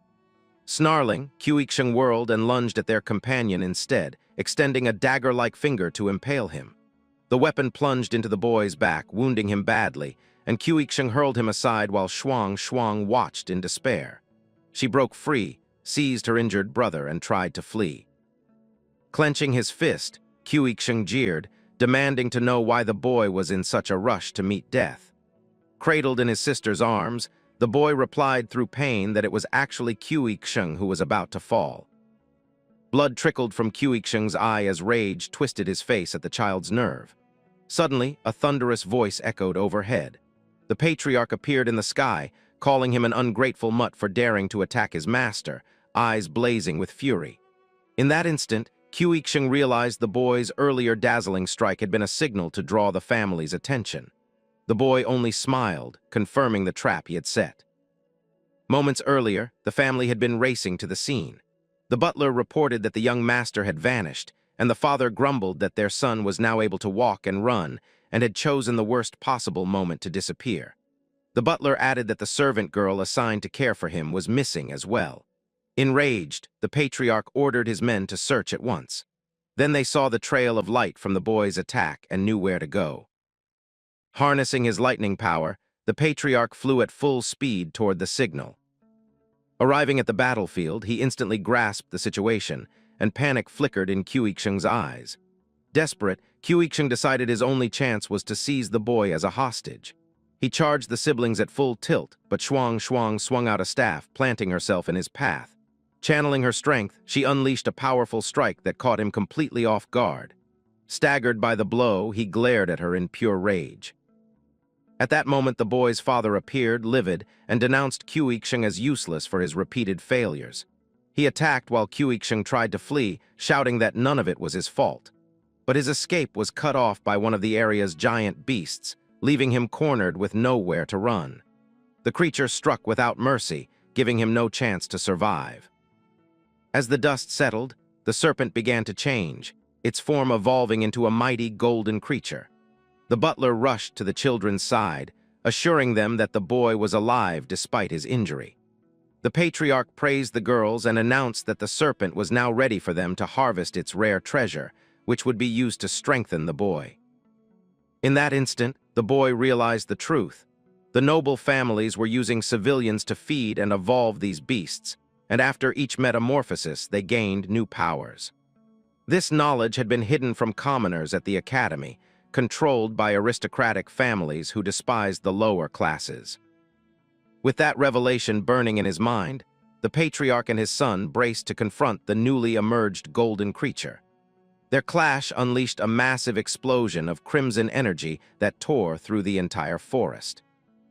From the smoke, two silhouettes stepped forward as the children watched from a safe distance. At once, the patriarch and the boy's father prepared to confront the newly emerged golden creature. Smiling with satisfaction, the patriarch remarked that this harvest had far exceeded his expectations, divine-looking items floating in a halo around him. He instructed the butler to escort the two girls and to send the collection team to gather the remaining materials for storage. With an almost casual tone, the old man outlined his scheme. Low-grade finds would be mixed with scrap and sold to the Equipment Guild as consumables for ordinary divine hunters, while the high-quality treasures would be set in display cases, and their prices inflated so frontline divine teams would bid until their coffers ran dry. He handed the butler a venom sac, harvested only after the silver-horned snake king evolved, ordering it to be sent to the imperial capital so the eldest young master could use it for networking and influence. Throughout it all, the boy's father stood silently, a sly grin etched on his face. Next, the patriarch passed over the silver snake's horn to be taken to auction. As for the rare scales that formed only when the Snake King underwent super-evolution after devouring numerous divine awakeners, he declared they would be forged into protective treasures for his beloved grandson. Hearing these words left the young protagonist stunned. The butler bowed deeply, promising to follow every instruction.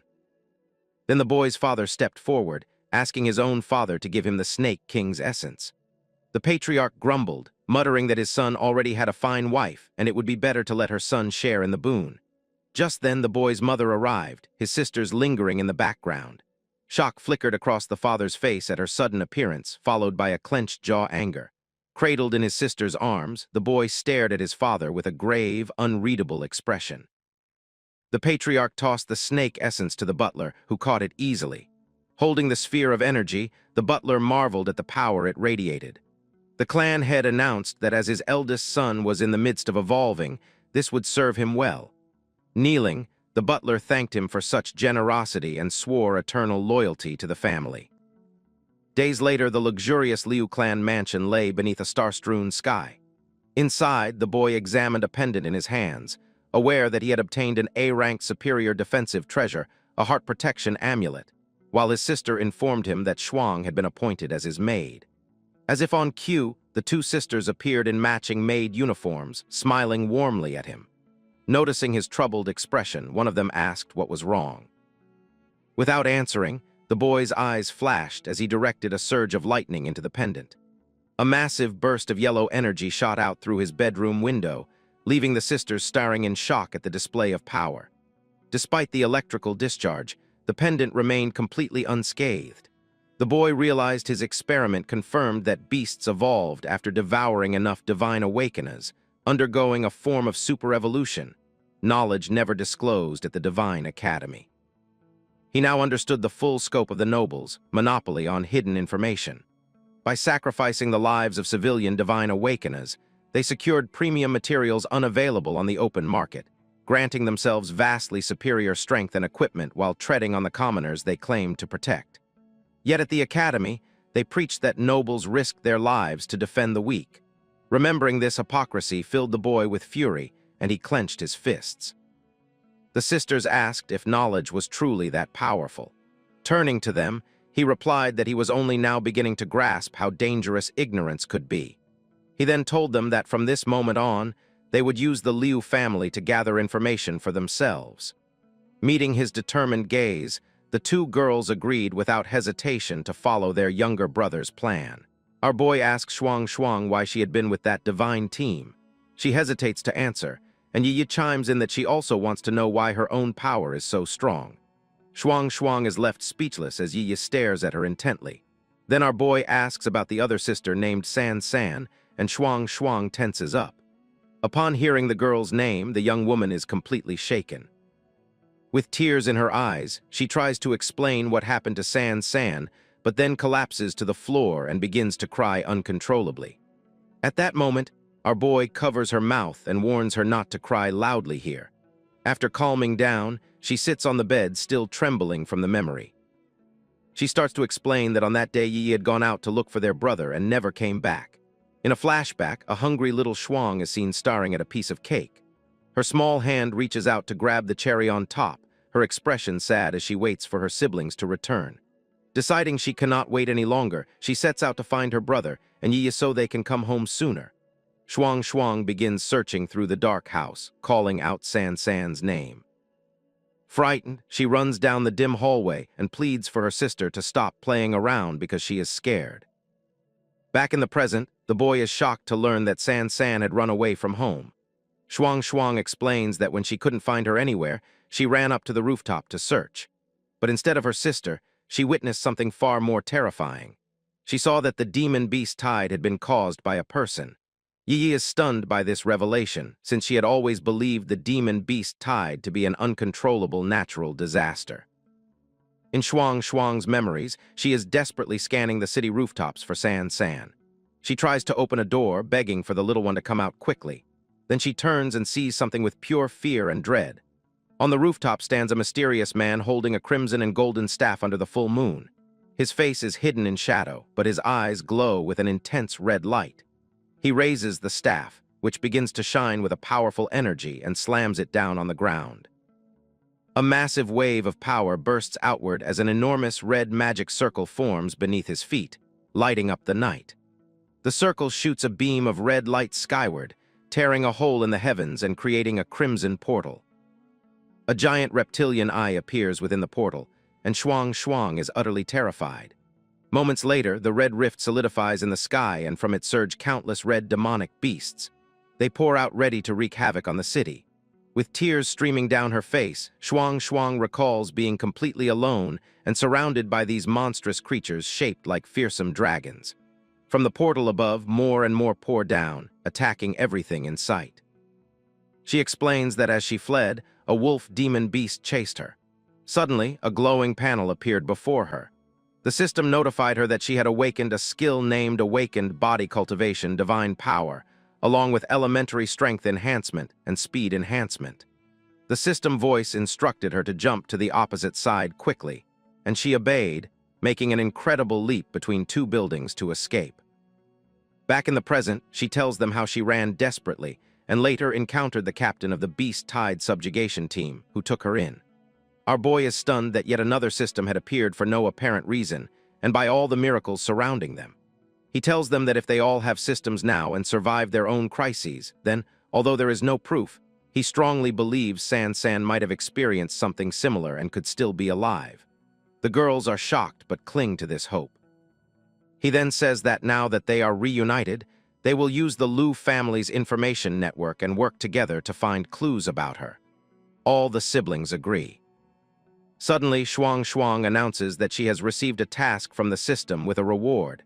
Without warning, she scoops her brother up in her arms, leaving him completely stunned. He is terrified, wondering if the previous incident is about to happen to him again. The two sisters then run off excitedly as the system mission is revealed, to give their brother a bath once more.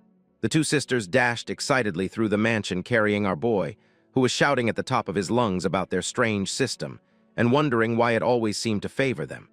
In no time, they reached a vast, luxurious bath chamber to start the mission the system had assigned. Shuang hoisted the little boy up, teasing about how cute he looked. But then her eyes drifted down and she froze for a second, realizing what a boy's private part actually looked like. The other sister peered too, giggled, and called it adorable. Shuang kept up her teasing and even pretended she would flick it.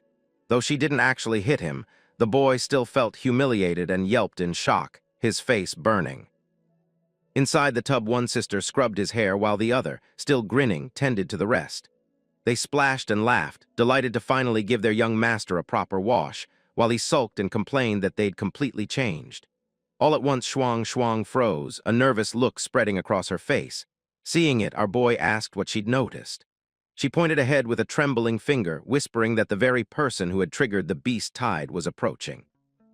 Both he and Yi stared at her, stunned by what she had just said. Elsewhere in the estate, the butler walked beside a scar-faced man whose cold eyes carried a heavy pressure. In Shuang's memory, she saw that same man on a rooftop, his crimson gold staff striking stone, a vast red magic circle tearing open the sky, and a reptilian eye staring down from the breach. That man, she realized, had brought the monsters. Back in the hall, the boy tried to act calm, remarking that the scarred man was the butler's son and they shouldn't panic. They kept moving, but his own expression hardened with suspicion. Shuang's fear was so obvious the stranger glanced at her, though he said nothing. The girls greeted the butler with stiff smiles. He bowed deeply to the child, addressing him as young master. The boy watched the two men disappear down the hall, his eyes narrowing. At last, they reached a tall door. The steward announced that Zhao had returned to see the patriarch. Recognizing the meeting room, the boy decided they should listen in. Yi whispered that they might be caught, but he told her not to worry. Before either sister could stop him, he strode straight inside, them running behind and calling out for him to stop. Inside, his grandfather looked up from his desk, flanked by the two men, all three taken aback. The sisters bowed and apologized for failing to hold him back, but the boy ignored them, running forward with arms outstretched and calling for his grandfather in a childish voice. The patriarch dismissed the others with a smile and lifted the boy onto his lap. He spoke about the imperial capital, full of hidden power struggles, and how the Liu clan's chance to rise was approaching. For that, he said, they needed more high-quality essence and materials to build alliances. He asked the steward about preparations for the next directed beast tide. The butler and his son listened closely. The scarred man replied that new groups of demon beasts had already been located in another dimension and could be unleashed at any time. He added that the last tide had reduced the city's divine awakener numbers by about 30%, and with only 3 months gone, the new graduates from the Divine Academy weren't yet ready to replenish them. The boy clenched his fists, fury rising as he realized the academy and nobles were in it together, feeding students false stories and sending them to die without remorse. A memory flickered of his teacher saying the tides were natural disasters that arose after the apocalypse, and the divine awakeners were humanity's chosen protectors who must train diligently to defend the weak. It had all been a lie. The butler reported that everything was already arranged. He had even reached out to the Task Guild to post a series of lucrative missions designed to draw in numerous outsider divine awakened teams. The patriarch gave a pleased nod and praised the butler, remarking that his household had been loyal to the Liu clan for 3 generations, and that such devotion was gratifying. In response, the butler made a subtle sign to his son. Understanding immediately, the younger man dropped to one knee and declared that serving the Liu family was an honor for someone like him. The butler went on to thank the master for the gift that had allowed his son to reach the peak of B-rank divine awakening, expressing heartfelt gratitude for the patriarch's generosity. Smiling, the patriarch instructed them to proceed with the beast tide exactly as they had planned. The kneeling man bowed his head and accepted the command without hesitation. The patriarch then added further orders. He told the butler to have the family's new leading trade guild absorb the incoming batches of materials and arrange for the equipment workshop to launch new gear at premium prices. At the same time, the dining halls, saunas, attendants, and other support services, even the casino, were all to be prepared so that the divine awakened who survived the tide would be tempted to spend as much of their hard-won earnings as possible within Liu family establishments. The butler accepted each instruction with a deep bow, showing no sign of reluctance. Night fell over the sprawling Liu mansion, its towers gleaming under a pale moon. Inside, our boy quietly explained everything he had learned to his sisters. He told them that the beast tides were not natural disasters but orchestrated events, engineered by powerful noble clans. Using hidden technology to open rifts to other worlds, they released hordes of monsters to slaughter civilians, then sent Divine Awakened to clean up the aftermath and gather huge amounts of resources. Those resources were funneled through markets and businesses back into the nobles' hands, eventually becoming tribute to the top houses in the imperial capital. One sister was horrified, asking how people could be so ruthless and whether the victims were not considered human at all. The boy answered that to the nobles, only their own class counted as human. Everyone else was treated as livestock. Shuang suggested they reveal the truth, but the boy cut her off, warning that nobody would believe them even if they spoke out. This left both sisters anxious, and they asked what could be done. He explained that their first step would be to dismantle the noble families, plans one piece at a time. Their immediate goal was to take down Zyro and halt the upcoming beast tide. Calling them closer, he began outlining his plan in a low voice. The two leaned in, listening intently, and when he asked if they had memorized everything, they nodded, though still visibly worried about facing such a powerful enemy. He told them they had 3 weeks to prepare because the operation would begin at the end of the month. Raising his baby bottle, he added that they would need to strengthen themselves. His sister stared, not understanding how. At that moment, the boy and his white-haired sister Yi exchanged a meaningful glance. Without a word, he pushed the bottle toward the other sister's mouth. She blinked in surprise, swallowed, and immediately felt her power surge despite having done no training. The boy then dashed off, saying he was going to get something to eat while they finished the milk he had given them, mentioning he could obtain more if needed. Meanwhile, their mother sat in meditation until she was suddenly interrupted by her son. Startled, she scolded him for his ever-growing appetite, calling him a little brat who was never satisfied. 3 weeks later, the boy stared at his system screen, wondering if he had hit a ceiling. The display showed a new skill called hyperregeneration, which consumed 50% of his essence within range and could instantly restore him inside any designated host. Although his Divine Awakening rank had stalled at peak C rank with no breakthrough, he had gained a new ability that would let him resurrect inside a target without spending months in a womb, returning straight to his current form. He even realized it might be used offensively to destroy an enemy from within. Just as the thought crossed his mind, his sisters burst through the door, faces bright with excitement, announcing that everything was finally ready. The 3 siblings huddled together in the room, mapping out their next steps to bring Zhao down. Yi lowered her voice as she shared what she had dug up. She'd heard from one of the maids that Zhao was a system-type Divine Awakener, one of the best graduates of his class at the Divine Awakening Academy, and already at early B rank when he left school. Now he served as captain of the local security force with a future that seemed boundless. The girl also overheard other maids keeping their heads down whenever his name came up, knowing the patriarch favored Zhao and the butler heavily. The last time Zhao showed interest in a woman, the patriarch had simply gifted her to him, and afterwards she disappeared without a trace. Back in their meeting, Shuang spoke up with her own intelligence. According to what she'd found, the patriarch had supplied Zhao with high-grade life essence, pushing him to peak B rank, the ceiling for any commoner Divine Awakener. He also wielded a formidable skill known as the Divine Whip. Almost no one at his level could compete with him. The technique allowed him to turn his arms into whip-like strikes, and combined with his system-type enhancements, those blows could shatter heavy metal armor. Hearing this, Yi realized Zhao was far stronger than the last foe they had fought together. Our boy then measured himself against that strength. He had only just broken into early C rank at best. Shuang had reached peak D rank in 3 weeks of milk feeding from their mother, but even together they couldn't hope to win a head-on fight. Shuang's eyes lit up, though. She told them not to worry because she had awakened a new skill after bathing him. Yi, suddenly excited, asked what kind of ability it was. With a self-satisfied grin, Shuang declared that it had a cool, epic name. Striking a dramatic pose, she announced it as Hot-Blooded Overdrive. Yi was impressed, while their brother looked slightly embarrassed. Shuang boasted that the technique made her 5 times stronger for 30 seconds, and paired with her old mighty arm skill, one punch could send an opponent flying clear across the world. Fired up, she threw a few shadow punches as Yi clapped. Their brother allowed himself a small smirk. A plan was already forming in his mind, even as he marveled at how broken the system seemed. Not only through harsh training, but also by absorbing beast skill essences, his sisters had gained incredible powers. Even nobility didn't know of such a method. He wondered why the system granted them such gifts simply from bathing him. Still, doubt crept in. Would this power be enough to topple Zhao?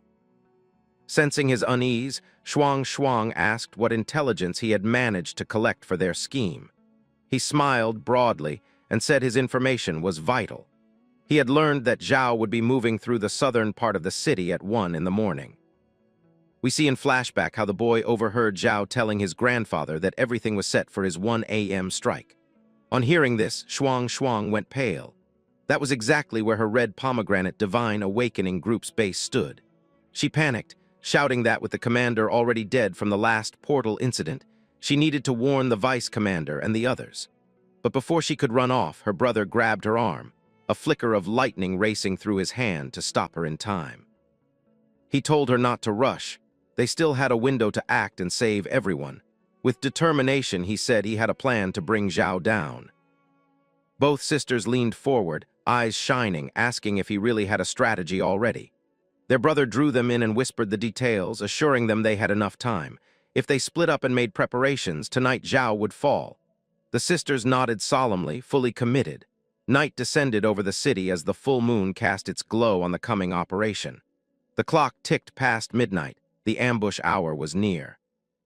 In the next scene, the siblings stood ready, dressed head to toe in black gear and masks, preparing to set their plan in motion. Under the silver glow of the full moon, the trio launched themselves off a rooftop, beginning their nocturnal infiltration.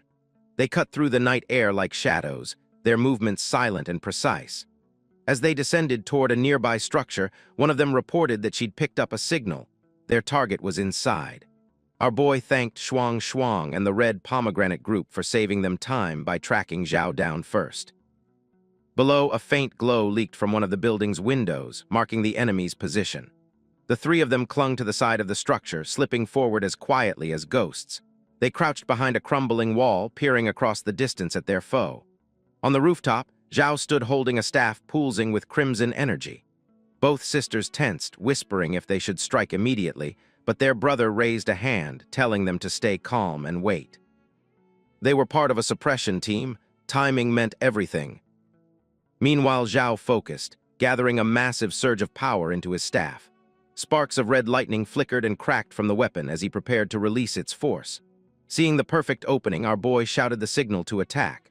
Shuang Shuang slammed her fist into the ground, tearing a chunk of concrete loose and hurling it with all her strength at the man.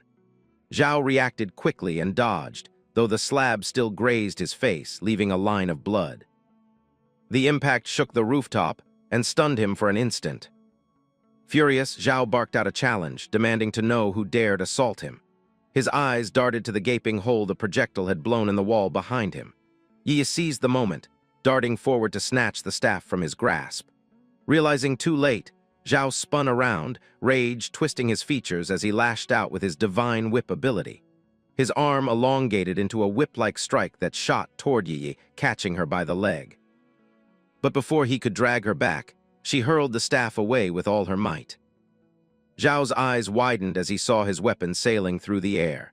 He flicked his transformed arm toward it again, trying to reel it back, but a yellow bolt of lightning cut across the night, slamming into him with devastating force.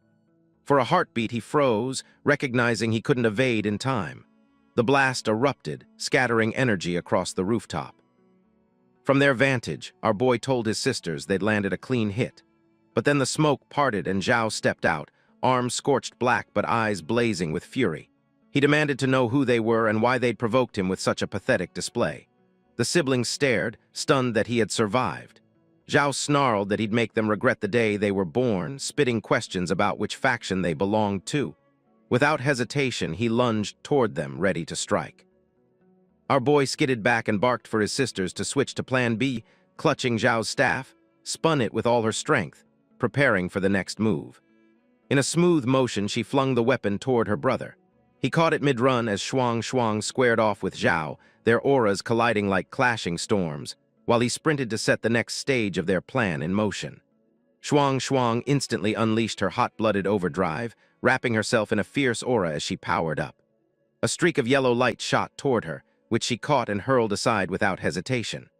Zhao then lunged forward and struck her, but she absorbed the blow with ease. Her strength was now 5 times greater than before. Sha could hardly believe what he was seeing, wondering how someone so young possessed such overwhelming power and who exactly this trio really was. His thoughts were cut short when something caught his eye, leaving him stunned. The view widened to reveal the boy activating the crimson staff. Scarlet bolts of lightning burst from it in every direction as a surge of energy built up. With a swift movement, he fully awakened the staff and began opening a portal. A glowing magic circle appeared at his feet. Zhao frowned, confused about the entire spectacle. If the trio's true goal was to open the portal themselves, what was the meaning of all this chaos? As the portal finally stabilized, countless beasts could be seen lurking beyond it, clawing to cross over into this world. The boy shouted at his sisters to retreat. Responding instantly, Shuang Shuang dashed toward her brother, tossing a baby bottle at Zhao mid-stride. Startled, Zhao blocked on instinct, only to realize the container held nothing but harmless liquid. Yet what happened next truly shocked him. A crimson demon beast came charging straight at him. Despite the threat, Zhao mocked the trio for helping him complete his mission so easily. At that moment, a bolt of yellow lightning dropped from the sky, striking where he stood. He narrowly rolled clear of the blast, but a red wolf demon sank its fangs into his arm. Even so, Zhao's raw power prevailed. He cleaved the monster's head off with a single swing. Recognizing the danger of lingering, Zhao decided to withdraw now that his task was finished. But before he could escape, the sky darkened with volleys of blue arrows raining down toward him. Realization dawned, this was an ambush. On one side, arrows closed in, on the other, red demon wolves advanced. He was boxed in, yet his defiance remained unbroken. He snarled at the trio that this meager trap could never hold him. Weaving through the monsters, he evaded arrow after arrow until he reached the boy still gripping the staff. Both sisters gasped as Zhao closed the distance, wolves at his heels, intent on tearing into the child. At the last moment, Zhao veered aside, letting the wolves' charge continue. He smirked, taunting the boy that such a clumsy trick would never catch him. The wolves surged closer and closer to the child while the sisters shouted for him to run, but he cried back that they must stay away. Hearing the siblings' voices sent a jolt through Zhao's mind. He knew that sound from somewhere. As he turned, a far worse sight greeted him. The wolves were not aiming for the boy at all. They had leapt past him and were still after Zhao. He had no time to ponder why. Realizing escape was impossible, Zhao whipped out his divine technique, lashing away and knocking aside arrow after arrow. Only the red beasts remained. He fought with relentless precision, cutting down demon wolves as they lunged, but their sheer numbers overwhelmed him. One by one, they clamped onto his limbs, dragging him down. Agony coursed through him as claws and fangs sank deep, his body torn from every side. It looked as if Zhao, the one who had summoned these interdimensional creatures, was finally about to become their prey. The small baby pulled his scepter out of the ground, and as the last sparks faded, the red lightning scattered from the sky. Below, nothing remained of Zio except the scattered fragments left behind for the wolves to tear apart. Shuang and Yi immediately ran toward him in panic, calling out to their exhausted little brother. Before they could reach him, the pack of red wolves shifted its attention toward the child. Both girls instinctively put themselves in front of him, standing as his shield. Shuang shouted sharply that he should leave the rest to them, and Yi, though quieter, stepped forward with firm determination. Shuang raised her voice again with relief as she spotted the vice-captain arriving. From the sky, a woman with long purple hair descended with her squad, ready for combat. Seeing this, the little boy let out a tired breath, saying with quiet satisfaction that the mission was complete and they could finally go home. The following morning, in a luxurious mansion, chaos erupted. A furious scream echoed through the hall as the patriarch stood trembling with rage while the butler knelt before him, begging for forgiveness. The man cried, insisting they had failed in their duties. The patriarch slammed his cane on the floor, shouting that Zio had ruined everything at such a crucial time. The butler tried to calm him, assuring him that he would investigate the entire incident and present a clear explanation soon. The patriarch's hand trembled as he tried to calm down, though his anger still boiled beneath the surface. He muttered darkly that the Lu family would surely avenge his son, and that he would never forgive the traitor responsible. The butler thanked him with deep gratitude and promised to uncover whoever was behind the attack. At that moment, the door opened and the boy's mother stepped in, calling for the butler. She complained that the baby was hungrier than usual and that she had hoped to go shopping today. The patriarch laughed loudly, saying it was normal for the child to eat more. After all, he was growing quickly. He added proudly that the boy was the hope of both families' future. Then, almost casually, the patriarch mentioned that several prestigious families had already approached him to arrange a marriage for the child. The mother froze in shock, wondering how her son had already become popular among the noble houses. The patriarch explained confidently that the little one's reputation had spread far and wide, so he needed to deal with this marriage matter as soon as possible. Hearing this, the baby stared in disbelief, unable to understand how he had suddenly become part of some strange engagement scheme. Nearby, Shuang and Yi overheard everything and froze in surprise when they heard talk of their brother being engaged. When the baby closed his eyes and nodded, confirming the news was true, both sisters were clearly unhappy. Yi asked anxiously if he was planning to marry the descendants of those awful people. But the boy smiled gently and reassured them that he would never abandon them, saying he had no interest in spoiled brats from noble families anyway. The girl's expression softened at once, relieved and quietly overjoyed by his promise. Outside the mansion, carriages began to arrive one after another as noble families brought gifts for the engagement ceremony. The butler hurried about directing preparations, shouting orders to ensure everything appeared perfect. The boy's mother groaned to the patriarch, saying the butler could have handled everything without dragging her into this mess. The patriarch only clicked his tongue and replied that his own useless son couldn't manage household affairs at all, so she needed to learn what it meant to be a proper matriarch. At that moment, a maid rushed down the corridor and approached the butler with urgent whispers. The butler hurried to the patriarch's side and leaned down to speak softly into his ear. The patriarch's expression shifted at once, his anger slowly replaced by a deep, calculating seriousness. He then stood up and invited his daughter-in-law to join him for the engagement meeting. She stepped inside the hall carefully, carrying the little boy in her arms. The butler hurried into the hall and announced that a sealed letter from the second young master had arrived directly from the imperial capital. The old master accepted it with a dark expression, then handed it to his daughter-in-law, who held the baby securely in her lap. The little boy stared at the elegant wax seal with wide eyes, recognizing, even as a toddler, the type used for highly confidential noble communications. But whatever political schemes lay within the letter meant nothing to him. He was far more interested in leaning toward his mother for another sip of milk, whining softly and reaching out as if nothing else mattered. She clicked her tongue and told him to drink slowly, holding him close while trying to keep his restless hands under control. The elder ignored the scene entirely and asked her for her opinion on the content. She frowned as she read, wondering why the higher council suddenly cared about the Ling family when everyone knew they were weak and fatting. The old master only gave a cold smile, saying the Ling family had made a foolish mistake, and now their businesses were ripe for the taking. He ordered decisively that the Ling family's marriage proposal party must not return. Meanwhile, the baby, oblivious to the political execution happening over his head, passed his bottle to Shuang as if that were the most important matter in the world. Before Shuang could reposition herself, Yi burst into the room at full speed, startling her so badly that the bottle flew from her hands and splashed milk all over Shuang's bright red hair. The little boy quickly snatched the dripping bottle and shoved it straight into Yi's mouth as if this would calm her down. Yi gulped twice in confusion before pulling it away and blurting, breathless, that she had just seen Sanson. The boy stiffened instantly when he heard that name and demanded to know where she was. Yi explained that Sanson had been spotted inside the Ling family's marriage proposal party.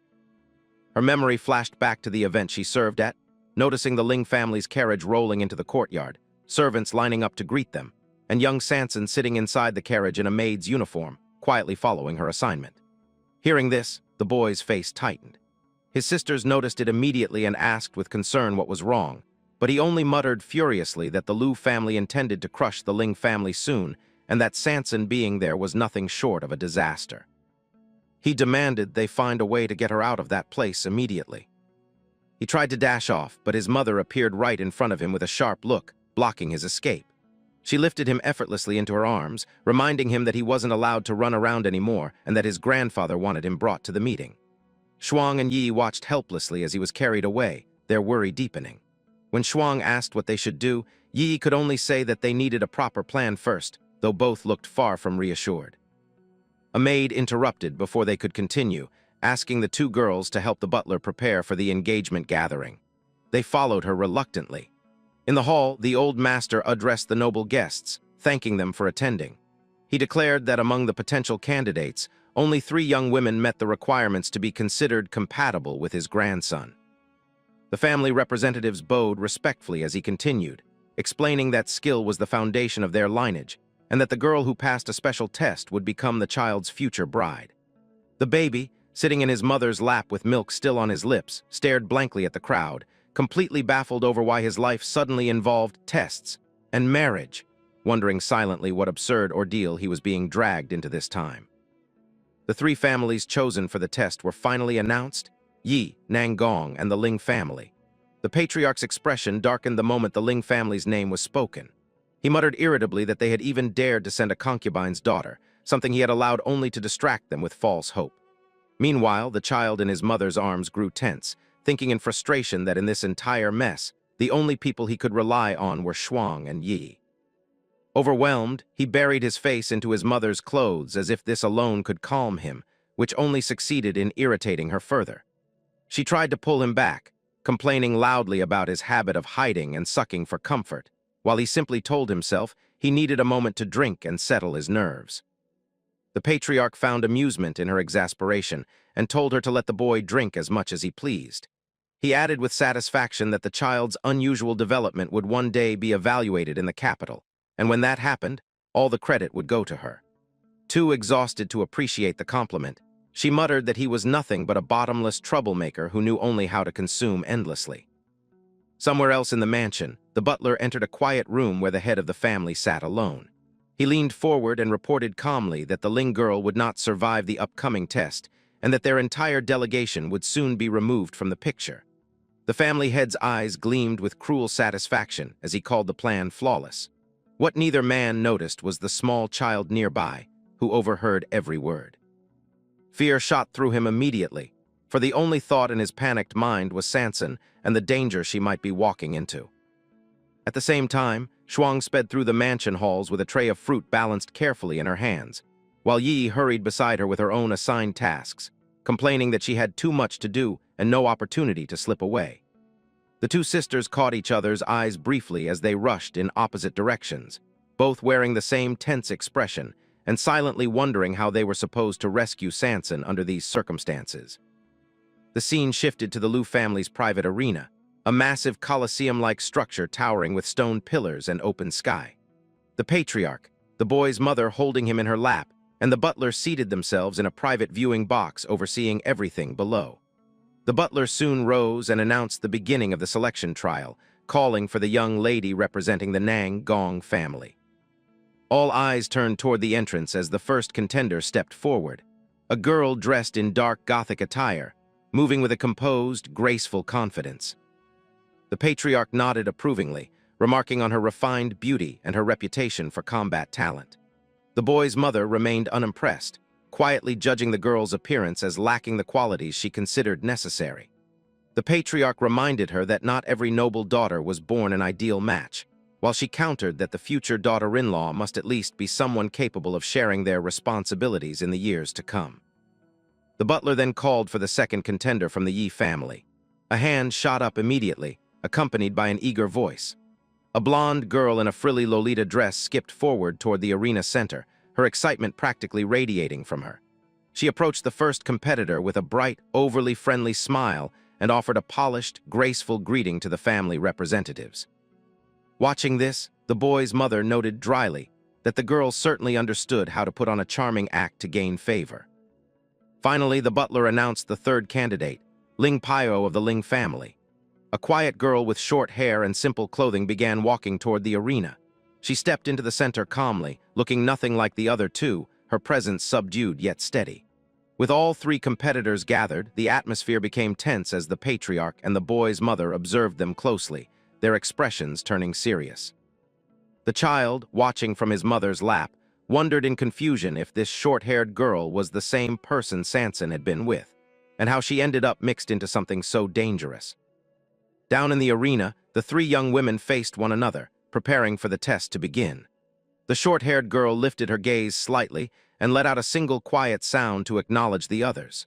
The blonde girl reacted instantly, pointing toward her with visible irritation, questioning whether such a casual greeting was proper behavior for a noble participant at all. Dangling upside down by one foot, the little protagonist seemed genuinely overwhelmed by whatever strange mess he had stumbled into. The short-haired girl holding him, however, looked entirely unbothered, as if lifting a child like a caught rabbit were the most natural thing in the world. She smiled pleasantly, calling him her future husband and declaring that she would be in his care from now on. The boy flailed in panic, demanding that she put him down immediately before his life ended in humiliation. Before she could respond, three furious voices erupted nearby. Shuang, Yi, and Sanson came charging in, their faces burning with outrage as they pointed accusing fingers at the girl who dared to hold their little brother like a prize from a festival stall. Even in their fury, the youngest among them still managed to call out his name with bright enthusiasm, almost as if she had forgotten the situation in her excitement. Watching all this unfold while still dangling upside down, the boy wondered bleakly how things had spiraled into such chaos. Hours earlier, everything had been far more straightforward back in the Liu family arena, where the skill test was underway. The purple-haired representative from the Nang Gong family stood facing a demonic boar that charged toward her with murderous force. Her hand tightened around the hilt of her sword as the blade began to glow. In one clean, decisive movement, she stepped forward and sliced the beast neatly in half. The two halves slid apart behind her as she stood composed in the center of the arena. From the viewing platform, the patriarch remarked with calm approval that her ability was impressive for someone who had not undergone a divine awakening and was relying solely on the family sword. The boy, watching with wide eyes, could not help thinking about the strength of the girl fighting so fiercely for an arranged marriage she might not even want. Soon after, the second round began. The representative from the Yi family entered the arena. This time, the blonde girl in the frilled dress faced a boar even larger and more vicious than the first. She greeted the snarling creature with a wicked grin and eyes that sparkled unnervingly. Strange pink energy rippled from her, and the boar suddenly jolted as though its mind had been snatched from inside its skull. Confused and frantic, the beast began running erratically around the arena, unable to understand its own panic. Influenced by her power, it darted wildly until it slammed headfirst into the arena wall with tremendous force, collapsing instantly. Silence fell for a brief moment before the crowd erupted. The blonde girl waved sweetly, announcing her success as if she had merely finished a school performance. In the stands, the boy and his sisters stared in complete disbelief at the bizarre display. His mother leaned toward the butler, asking what just happened. The butler explained calmly that the girl's ability was her family's divine awakening, a mental interference ability passed down through their lineage. This immediately unsettled the boy's mother, who muttered that such a talent meant the girl could one day manipulate the entire household. The patriarch dismissed her concern, saying it would not matter if the Lu family possessed a divine awakening of even higher rank to counter it. Meanwhile, the boy pondered the way his mother's milk amplified his strength and wondered what other secrets noble bloodlines concealed. It was at that moment that the Ling family's representative was finally called. The short-haired girl entered the arena with quiet confidence, drawing the attention of the purple-haired competitor, who studied her carefully. The blonde girl, on the other hand, wasted no time sneering at the newcomer, remarking that the Ling family must have truly run out of options if this was whom they had sent. Down in the arena, the short-haired Ling girl stood facing a massive demonic boar, her posture calm enough to make the boy wonder if she truly intended to just stand there until the beast trampled her. In the private viewing box, the patriarch and the butler shared a knowing look, one filled with the kind of satisfaction that came whenever a plan took root in the shadows. The patriarch, unbothered, simply remarked that if one wished to eliminate someone without raising suspicion, the trick was to make their loss appear natural. He gestured at the arena below, urging her to pay attention. The monstrous boar lunged forward at full speed, yet the Ling girl didn't flinch. She even allowed a faint, smug smile to surface, as if mockingly asking whether this was truly the best the creature could muster. At the final moment, a soft blue glow flickered across her fingertips, forming a defensive magic barrier. She raised one finger and blocked the full weight of the boar's attack with almost casual ease. Then she brought her fist forward, wrapped in a swirling blue aura, and struck the beast head-on. The impact echoed through the arena, and flames erupted violently across the creature's body. Shuang, Yi, Sanson, and the boy stared in disbelief, unable to tear their eyes away as the demonic boar writhed and roared, engulfed in fire. Even the patriarch and butler were stunned speechless as the monster's burning form began to twist and distort. The creature's flames surged brighter, until it stood transformed into a C-rank mutant boar king, a development that made the blonde competitor grin in satisfaction as she assumed her troublesome rival had just met her end. But the purple-haired Nang Gong representative didn't share her amusement. Her focused gaze suggested she understood that something far more dangerous had just awakened. Up in the stands, the boy and his sisters fell into utter panic. Knowing what would happen next, the boy made a split-second decision and activated his most embarrassing hidden technique. He latched onto his mother for milk. His mother, who had tolerated far too much already, groaned at his terrible timing. Then he abruptly spat out everything he'd just drunk, splattering her once again. Furious, she shoved him away, shouting her outrage as the milk arced through the air, and unfortunately sailed straight into the arena below. The mutant boar, whose senses had sharpened with evolution, caught the scent instantly. The glowing pink aura that surrounded the blonde girl suddenly meant nothing to it. Instead, the monster's attention locked onto the direction of the milk, its hunger intensifying. With a deafening roar, the beast began charging toward the viewing box. The mother froze, bewildered by this new nightmare unfolding before her, and instinctively prepared to throw the boy to safety while Shuang and Yi braced themselves to fight. Before they could act, however, the Ling girl stepped forward and told them to leave it to her. Strange energy coiled around her arm, and the ground beneath the charging beast erupted. Sharp wooden thorns shot upward, entwining around the monster's legs and torso with incredible speed, constricting it until the Boar King staggered helplessly. In the viewing box, the patriarch and the butler exchanged stunned looks.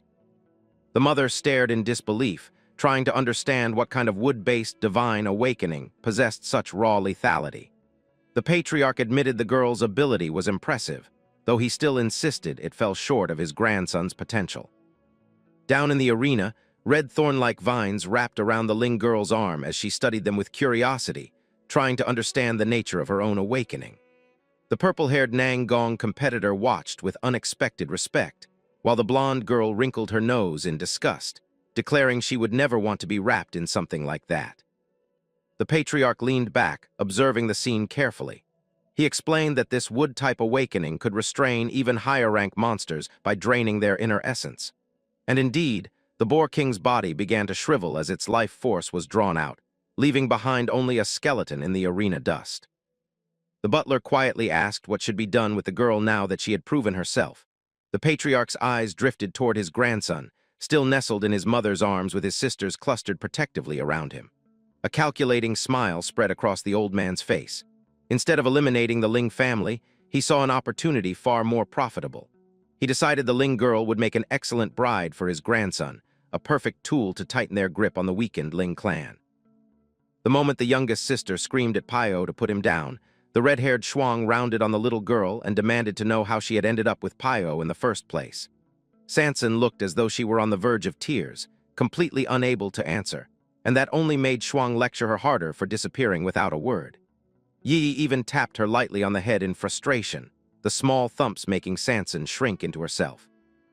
Their bickering was cut short when the protagonist intervened sharply, insisting that now wasn't the time for scolding, because the Ling family, Shuang's maternal side, was moments away from being annihilated. All three sisters froze. Before panic could rise again, Paio tilted her head with a calm smile and said she already knew that. Her casual tone left the siblings stunned. Paio explained that she didn't have much time and needed to tell them something far more important.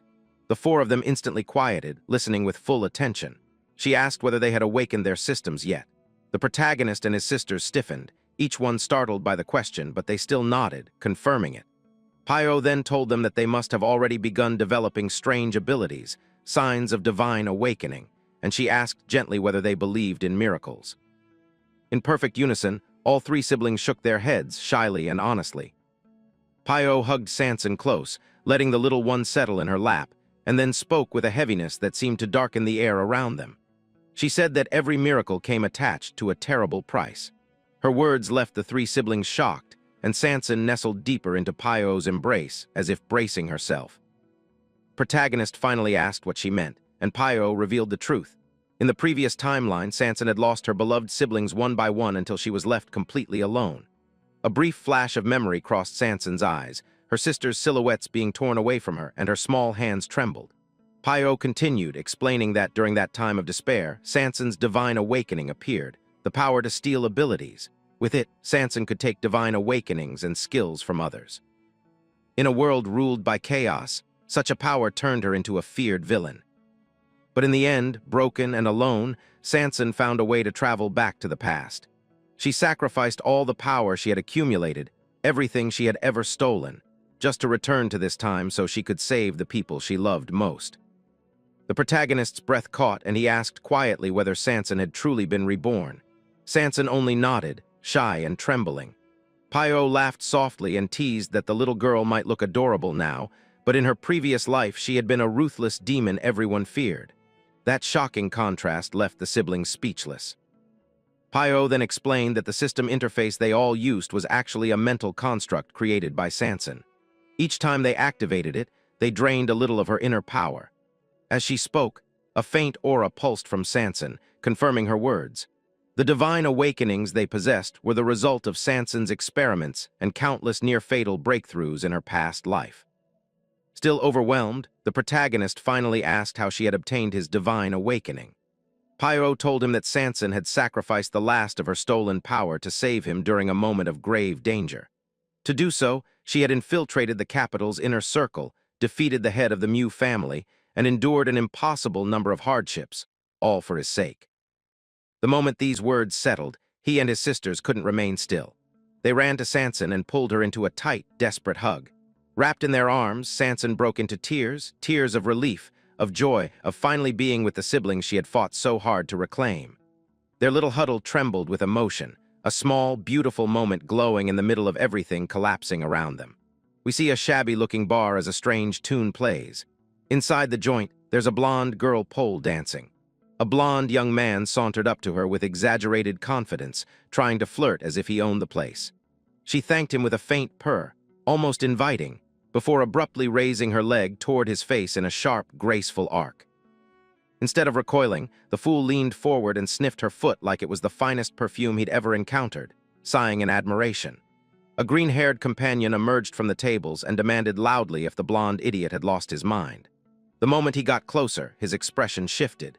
He realized something was terribly wrong. The blonde guy swayed, dizzy, the world tilting as whatever strange influence she used began taking effect. Both the woman and the green-haired man exchanged a wicked smile, the kind that made it clear this was all part of their plan. Their victim begged them not to do anything to him, but it was already too late. Moments later, the scene shifted to a cold basement, where the blonde man now hung bound to a chair, ropes cutting into his wrists. The pole dancer stood before him, tormenting him with every slow, deliberate movement, as if she enjoyed watching his terror. Then she struck a dramatic pose, smiling cruelly at her captive. A mysterious butler stepped out of the shadows, face stern and eyes sharp enough to cut glass. He warned the prisoner to spill everything, every detail without omission. The blonde man broke immediately, pleading for mercy as he explained that he had been on a mission to stop a beast wave. The butler's expression didn't soften.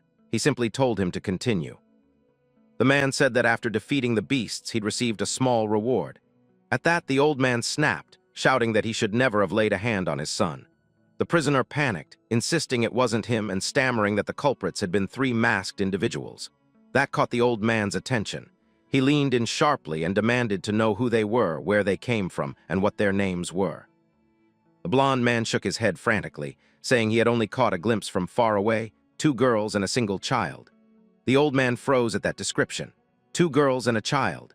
His eyes narrowed as if something had clicked in his mind. He demanded to know the prisoner's team and captain. When the man whispered that he belonged to the red pomegranate team, the old man's features shifted with sudden understanding, recalling the dangerous portal filled with powerful creatures they had crossed paths with before.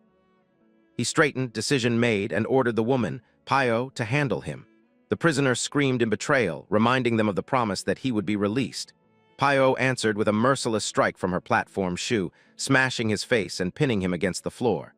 The old man looked back only long enough to say that he had indeed promised not to torment the prisoner, but he had made no promise about sparing him as an example.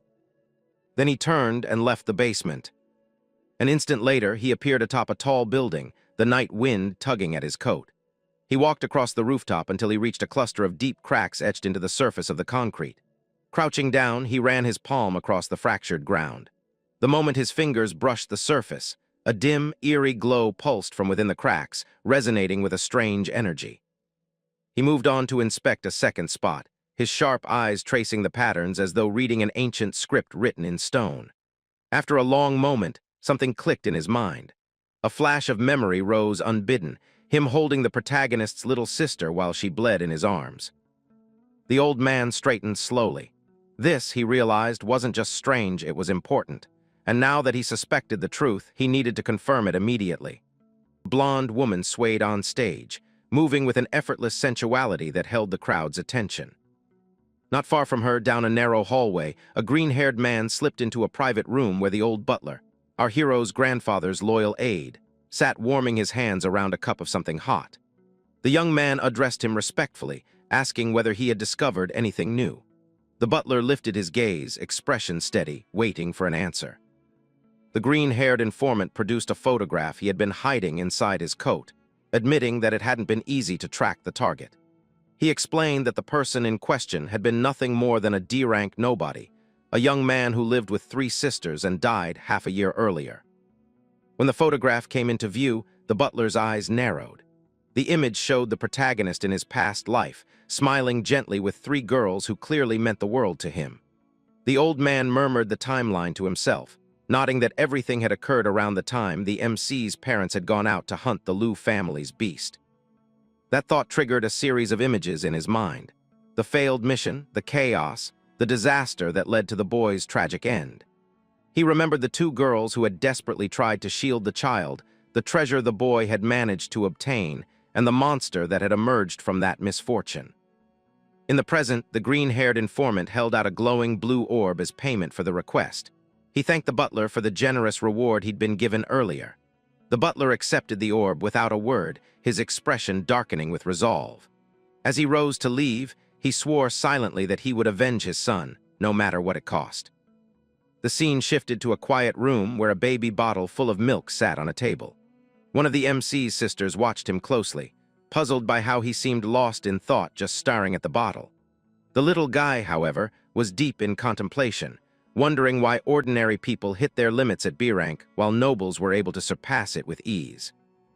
His sister knelt beside him, lowering her voice as she explained that B rank truly was the natural human limit, and that the entire ranking system had been engineered by the noble houses themselves. It wasn't about strength, it was about control. The nobles had crafted the illusion that they were inherently superior, destined to rule over everyone else. Both siblings stiffened at the revelation, but she continued, saying she had learned all of this in her past life, back when she had become a feared villainess. She explained that the 8 great clans of the capital guarded secrets that enabled evolution far beyond S-rank, secrets they never intended to share with outsiders. The MC stared at her in disbelief and asked what existed beyond S-rank. Frustration flashed across her face as she admitted she didn't know. She only knew the nobles used awakened individuals as living generators, draining their power for the clan's own benefit. She admitted bitterly that in her previous life, she had wanted nothing more than to destroy the world. But everything changed when she discovered a way to save her brother, returning to the past with Pio at her side. The MC reached out and took her hands gently, promising he would never abandon her again. His sister's eyes shimmered as she vowed that she, too, would stand and fight with him. A fragile emotional moment blossomed between them, her tears soft and sincere as he comforted her. But that peace shattered instantly when Pio, his fiancée, kicked the door open with her usual dramatic flair. She announced that their sweet moment was over because something big had just happened. Both siblings jumped at the intrusion, startled, exchanging a look of concern as they waited for her explanation. Pio informed them that the Liu family's old butler had arrived, and not alone. He had brought someone with him. The MC and his sister felt their stomachs tighten as she revealed with a smirk that the visitor claimed to be the childhood friend of Lady Liu. The MC blinked in confusion, unsure how that translated into a crisis. Pio rolled her eyes and leaned in, saying that for the Liu family's butler to personally escort a supposed friend of his mother, something about that situation smelled very, very wrong. Somewhere else in the mansion, Pio found herself standing stiffly in a practice room while a maid lectured her about etiquette. The stern woman informed her that they would begin her lessons with posture, even though Pio's expression made it clear she was already bored out of her mind. When the maid snapped at her for keeping her hands in her pockets, apparently a grave offense in the Liu household, Pio glanced sideways in irritation and muttered that she understood, wondering who this woman thought she was to touch her so casually. The maid puffed up with authority, proudly declaring that she was a close friend of Lady Liu's, as if that title alone gave her dominion over everyone else. In the background, guards dragged a silver-haired man across the floor, his voice rising in furious protest. His face twisted with rage as he fought against their grip, but the guards hauled him away without mercy. The maid ignored the commotion entirely, announcing that distractions like this were commonplace and that nothing mattered more than the engagement preparations. Pio gave a tired sigh, repeating that she got the point. But her eyes sharpened a second later as she flicked a small red seed from between her fingers. The object shot across the room with pinpoint precision and latched onto the struggling man's collar. A tiny white flower blossomed instantly from the seed, a listening vine. A matching bloom appeared subtly on Pio's ear, letting her hear the man's furious curses as he demanded to know why the butler had detained him and who had ordered it. When she had heard enough, she brushed off the flour and returned to the siblings' room.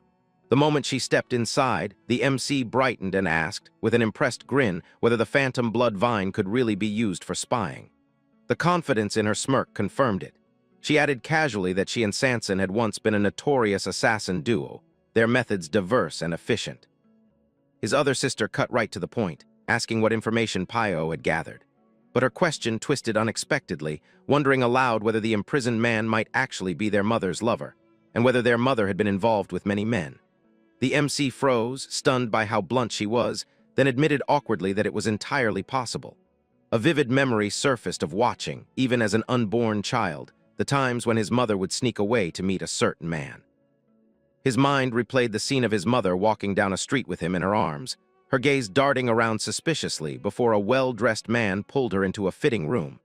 The man wrapped his arms around her confidently, and she complained that caring for the baby was exhausting, nodding that he ate far too much. Moments later, the atmosphere between the two adults shifted into something intimate. Held in her arms, the infant version of himself could only stare blankly, sweat beading on his tiny face, as the situation grew more awkward by the second. Back in the present, Pio shrugged and commented that it wasn't unusual, even his father had lovers. The MC frowned deeply, thinking aloud that if this sort of affair was normal, then why had the butler locked the man up? That question seemed to trouble his sister as well. She exchanged a look with Pio, seeking a clearer explanation. His sister speculated hesitantly that perhaps the Liu family suspected he might not be their biological son. Pio nodded immediately, saying that such a possibility felt very likely. There would be no other reason to drag the man in secretly. Hearing this, the MC crossed his arms, openly irritated, but the frustration didn't last. A confident smirk replaced it as he assured his sister that she didn't need to worry because he had her reincarnation ability on his side. His sister blinked in surprise at his sudden bravado, a faint blush coloring her cheeks before she nodded with a soft smile, agreeing that he might actually be right. But just as the mood settled into something warm and hopeful, the door slammed open with enough force to rattle the walls. A piercing scream exploded into the room, freezing all three of them as they turned toward the doorway in shock. The door swung open so violently that it slammed against the wall, and Yi hurried inside, breathlessly announcing that Master Liu had summoned the little master. Pio's smirk curved immediately, as if she had been waiting for this exact moment, and she remarked that the people responsible for the disturbance had finally shown up to settle things.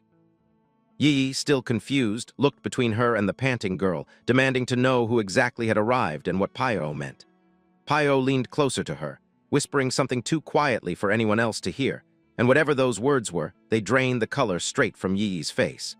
She stared at Pio with wide, frightened eyes and asked in a trembling voice if someone intended to harm her brother. The little MC answered before Pio could, explaining matter-of-factly that the man in question had been spreading rumors about an affair with their mother. Pio added that the Liu family had treated the butler's brother almost like an adopted son, and nothing enraged noble houses more than a stain on their reputation. Even so, Yi remained anxious, muttering that noble families were unpredictable and treacherous by nature.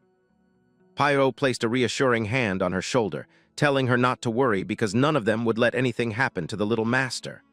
Their brother, however, insisted they all calm down. Avoiding the summons would only worsen the situation. He asked Yi to take him there, saying they would simply improvise once inside. Still tense, she picked him up and carried him through the corridors. When they reached the study, she announced their arrival. The patriarch sat deeply in his armchair and with a single wave of his hand dismissed the maid, leaving only the three of them. He then gestured for his grandson, taking the child onto his lap with a surprisingly gentle motion. The little one glanced back at his sister, giving a tiny shake of his head, a silent reassurance that made Yi bow respectfully, even though worry still clouded her expression. She stepped back and exited, letting the door close behind her. Moments later, the MC's father stormed in, demanding to know why he had been summoned so abruptly. The old man rose immediately, jabbing a finger at him while complaining that his son spent every waking moment playing around instead of managing his own household. The father tried to defend himself, insisting that he was simply networking like the patriarch always insisted, but the older man only snorted in disdain.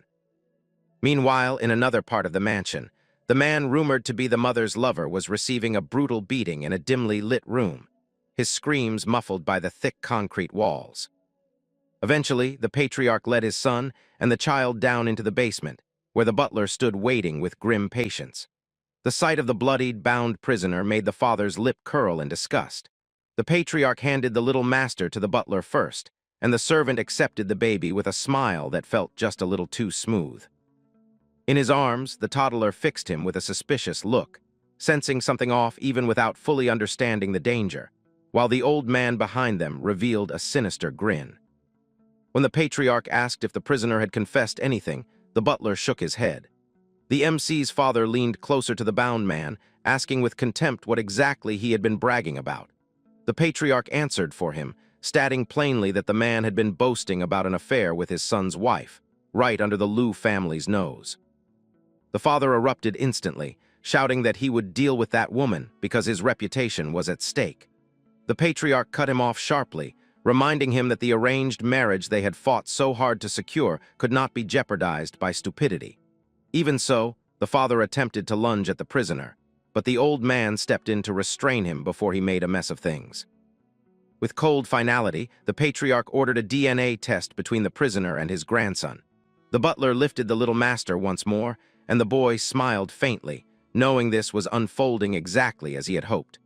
The servant set him gently on the table and told him not to be frightened. It would be quick. He pricked the child's finger with a small device and collected the blood sample before turning back to the prisoner. His expression darkened. He informed the captive that now that they knew he wasn't related to the young master, he could act without restraint. Then, with a voice that shook the air, he revealed that the death of his own son would be paid for with the lives of the prisoner's siblings. The child froze. For the first time, he saw the butler's face twist with pure, murderous intent, eyes glowing a deep, violent red. And in that moment, the little master finally understood the truth. It had been the butler all along. The moment the truth settled in his mind, the little hero felt his stomach twist. Panic washed over him, cold and sharp, and sweat gathered at the back of his neck. The butler, however, looked perfectly composed, almost serene, as he turned back toward the machine, his eyes gleaming with a calculated confidence that made the boy's skin crawl. The child couldn't understand why the man looked so assured when, as far as he knew, the test shouldn't work at all. Before he could puzzle it out, the device on the table began beeping, its lights flashing. The patriarch leaned forward with a thin smile and announced that the results had finally arrived. The father hovered anxiously nearby, demanding to know the answer while the butler pulled the printed slip of paper free. The head of the Liu family watched with a grave, unreadable expression, and on his lap the boy tensed, heart-hammering. Then the butler lifted his head with a polished grin and congratulated the patriarch, declaring the test negative. Across the room, the bruised prisoner cried out, insisting he was innocent and screaming for mercy, but the father only scoffed, already bored with the man's pleas. The butler asked calmly how the family wished to handle the situation so their reputation remained untouched. The patriarch's cold stare drifted to the prisoner. Yet before he could speak, the father jabbed a finger toward his own son and demanded the child be tested as well, just to make sure.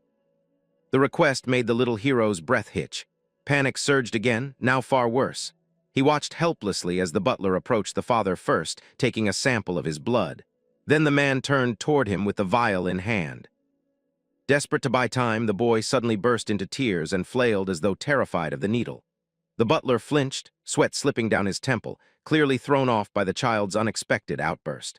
The patriarch frowned and gently held his grandson's hand, telling him to stay still and let the procedure continue. On the old man's lap, the child clenched his tiny fist tightly, wondering how he was going to get out of this alive. Somewhere deep in his mind, he could almost hear Pyro's cool voice urging him to stay calm and not expose himself. Taking a shaky breath, he opened his hand. The butler leaned close and drew the sample. Soon after, both vials were placed into the machine, and once again the room filled with the rhythmic hum of analysis. The moment the machine printed the result, the father demanded to know the outcome. The butler picked up the slip and froze. His eyes trembled. His lips parted soundlessly. He stared at the paper as though it had personally betrayed him. For a moment he looked genuinely shaken, but the little hero wasn't fooled. Behind his innocent expression, he silently called the man a fox. The slip passed to the father's hands. The man scanned it, and his eyes flashed green with rage. The paper crumpled in his fist as fury overtook him. He roared that he would rid himself of both the boy and the woman and lunged forward with murderous intent. The patriarch intercepted him with a single thunderous shout that stopped the man mid-step. Then, without hesitation, he delivered a slap so fierce it echoed off the stone walls. The father staggered, staring at the old man in disbelief, still clutching the paper. Nearby, even the butler watched in stunned silence. The patriarch's eyes darkened. He called his son a fool, one who apparently believed his many affairs were secrets. The father muttered that it had been networking, a word so pathetic the narrator himself almost choked. But the patriarch wasn't amused. He declared that nothing shameful should ever be done under the Liu family name, and certainly not hidden behind flimsy excuses. The father, face burning, asked if they were simply supposed to ignore what they now knew and continue wasting resources on the boy. The patriarch looked down at his grandson, the child sitting quietly in his arms, and answered with chilling composure. The boy had consumed enough resources. It was time, he said, for an evolution mission. The father blinked, confused, asking what the old man meant. The patriarch stated plainly that if the boy survived, he could become a tremendous asset to the family. And if not, it was time for him and his wife to try for another child anyway. Rage twisted the father's face as he shouted that he was done tolerating that woman and intended to take her down himself. Before he could spew another word, the patriarch's hand cracked across his cheek again, the sound echoing through the basement. Stunned, the man stared at his father and demanded to know why he had been slapped a second time. The old man, still holding his grandson with one arm, looked at him with icy contempt and called him a fool. He reminded him of their political alliances and said that his daughter-in-law's duty was to produce several heirs to secure the Liu bloodline. The terrified man nodded quickly, shrinking under the weight of responsibility he clearly hadn't expected. Meanwhile, nestled safely in the patriarch's embrace, the little hero shut his eyes and pretended to be fast asleep, determined to look harmless enough to escape notice. The butler, however, didn't spare him a glance. He stood rigid and unreadable, his expression cold and calculating, as though already mentally arranging the next step of his plan. On the floor, the bound prisoner trembled and asked if he was free to go now. The patriarch didn't even bother looking his way, simply ordering his men to make the man disappear. The butler bowed his head slightly and accepted the command without hesitation. The desperate prisoner began pleading for his life as the group walked away, his cries echoing behind them. The young hero understood then that in a world like this, cuteness might be his strongest weapon, and he intended to wield it ruthlessly. The patriarch lifted him high afterward, seeming pleased by the innocent act, and the boy let himself look delighted, playing into the role perfectly. Moments later, his father stormed in again, grumbling about wasted resources and the absurdity of it all. The patriarch silenced him instantly, ordering him to return to his wife and stop embarrassing himself. With his temper still boiling, the man obeyed and left. Alone with his thoughts, the patriarch regarded the child in his arms and concluded that everything, absolutely everything, about the boy's future depended on how he performed from now on. Later that night, Yi carried the little one back to his room. The moment she opened the door, Shuang and Paio were already waiting, eyes sharp with worry, demanding to know what had happened downstairs. Once seated, he explained that the butler, quiet, loyal, stone-faced, the same man who'd served their family for years, had been behind the entire scheme from the beginning. The girls stared at him in stunned silence, unable to wrap their minds around the idea. Shuang reacted first. She shot to her feet, packing frantically and blurting out that they had to run, pack their things, escape immediately before they were all dragged into the fallout.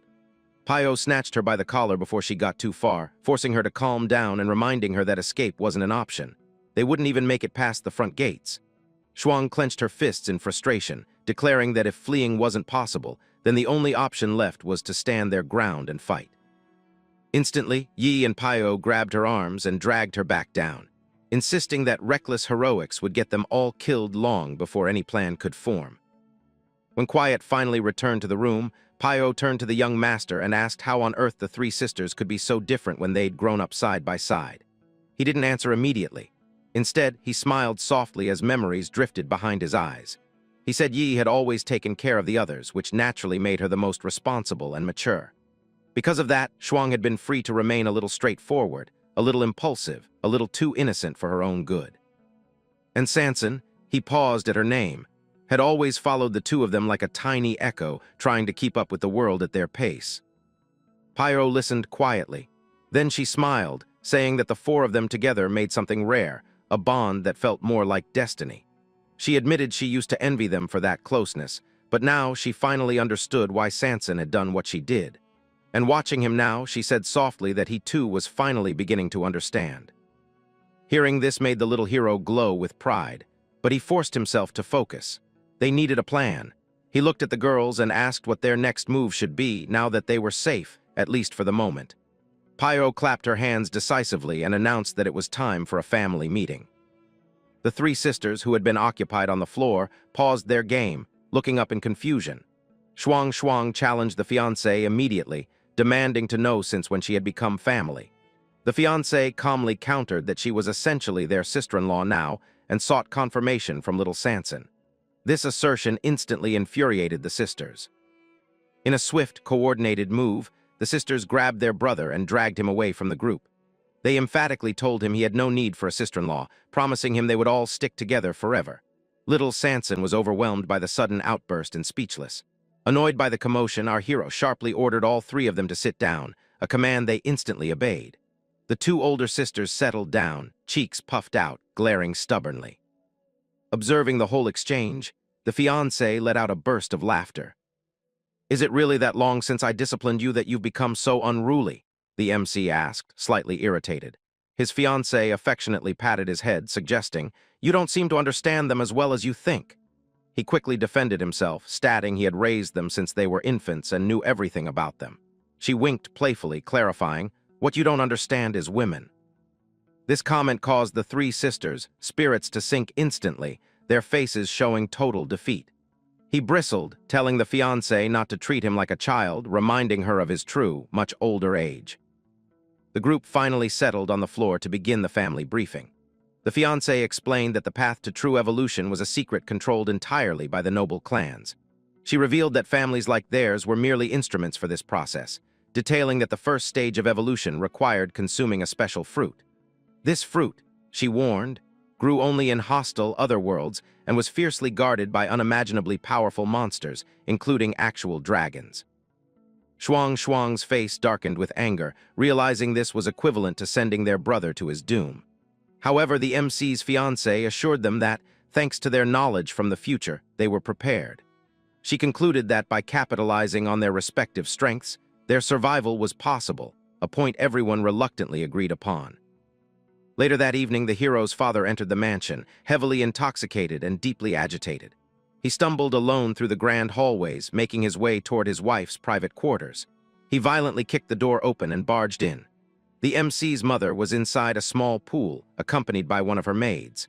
The sight of her husband filled the mother with fury. She ordered him out, disgusted by the smell of alcohol. In response, the husband lunged forward, attempting to kick her, but the quick-thinking maid interposed herself, managing to block the strike with her leg. The impact sent the maid tumbling into the pool water. The mother screamed at her husband, demanding an explanation for his aggression. He grabbed her roughly, calling her a vixen to her face. He was clearly driven by his grandfather's rigid decree, recalling the dark warning, "Nothing should be done to bring shame upon the family." He told his wife that regardless of their differences, his grandfather had ordered them to produce another child. Pulling her close, he asserted it had been too long since she had cared for him. He violently snatched the towel wrapped around her, leaving her exposed in the water. As the woman screamed in protest, he tore off his own shirt, stating flatly, "They're going to make more bobbies for the good of both their families." The two engaged in a forced, private moment in the pool, her feet curling reflexively in the water. Pyro warned them that the upcoming trial wasn't something they could breeze through. If they weren't properly prepared, they wouldn't stand a chance. Hearing this, Yi Chen said they would have to split up. He would go retrieve the miraculous milk, his only reliable healing supply, while the black-haired maid announced she would head into town to buy whatever gear they would need. Yi Chen then turned to Shuang and Yi and asked them to keep a close eye on the mansion's butler. Both girls agreed immediately. They would watch him carefully, just to make sure he didn't try anything that could sabotage their plans. With that settled, Yi Chen prepared for his part of the mission. He strapped an empty milk storage bottle to his waist and walked straight to his mother's bedroom door. He started making little baby noises to get her attention, rehearsing his innocent act in his head. From inside the room, his father's irritated voice rang out, complaining loudly that the woman fought their son for milk every single day. Yichen found it baffling that the man still followed the patriarch's orders so obediently, even after everything that had happened, but he didn't have time to think about it. He needed to collect his healing supply now. He channeled his electric power, flickering into a streak of yellow lightning, and zipped straight through the door before either adult could react. He practically launched himself at his mother. Startled, the woman shrieked, asking what on earth the two of them were doing barging in like that when she was already trying to deal with a milk overflow. Shuang's father glared furiously while Yichen's face dripped with the milk he had just managed to secure.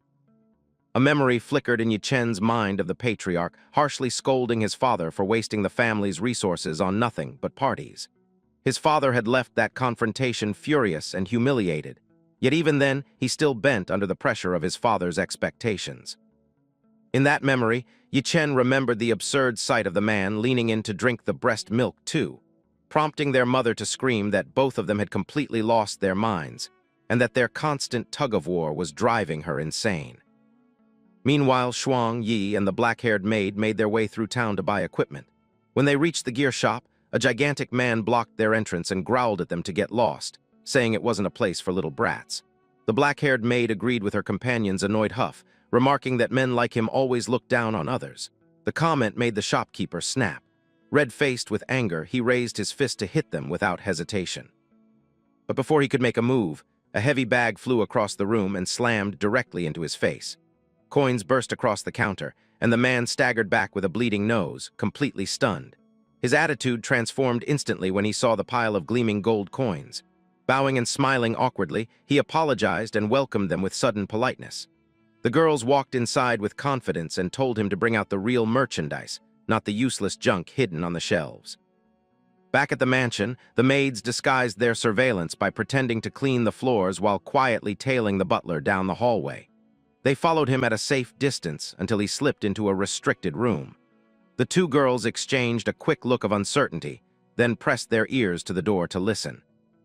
Inside, the patriarch stood in the center of a complex magic circle that glowed with fiery energy. A massive red portal crackled open in front of him as he channeled his power. He spoke solemnly, saying that Yichen's talent was exceptional and that only by undergoing a true trial could he surpass his limits. Yichen, overhearing from behind the doorway, understood immediately. The patriarch intended to eliminate everyone else so the family's new heir could rise without obstacles. Shuang stepped away from the door with a confident smile, promising she would take care of Yichen no matter what awaited them. A moment later, Pio and the rest of the group gathered in front of the blazing red portal. Together, the children walked toward it, stepping into the unknown trial ahead. From far behind them, the patriarch and the butler observed silently. The old man's stern gaze held no warmth, but it was the butler whose expression shifted into something far darker, a curved, sinister smile revealing that beneath all the family's schemes, he still had a secret plan of his own. The moment the group stepped through the portal, they found themselves standing in a breathtaking world filled with glowing plants, floating pollen-like lights, and a shimmering lake perched on top of a mountain ridge.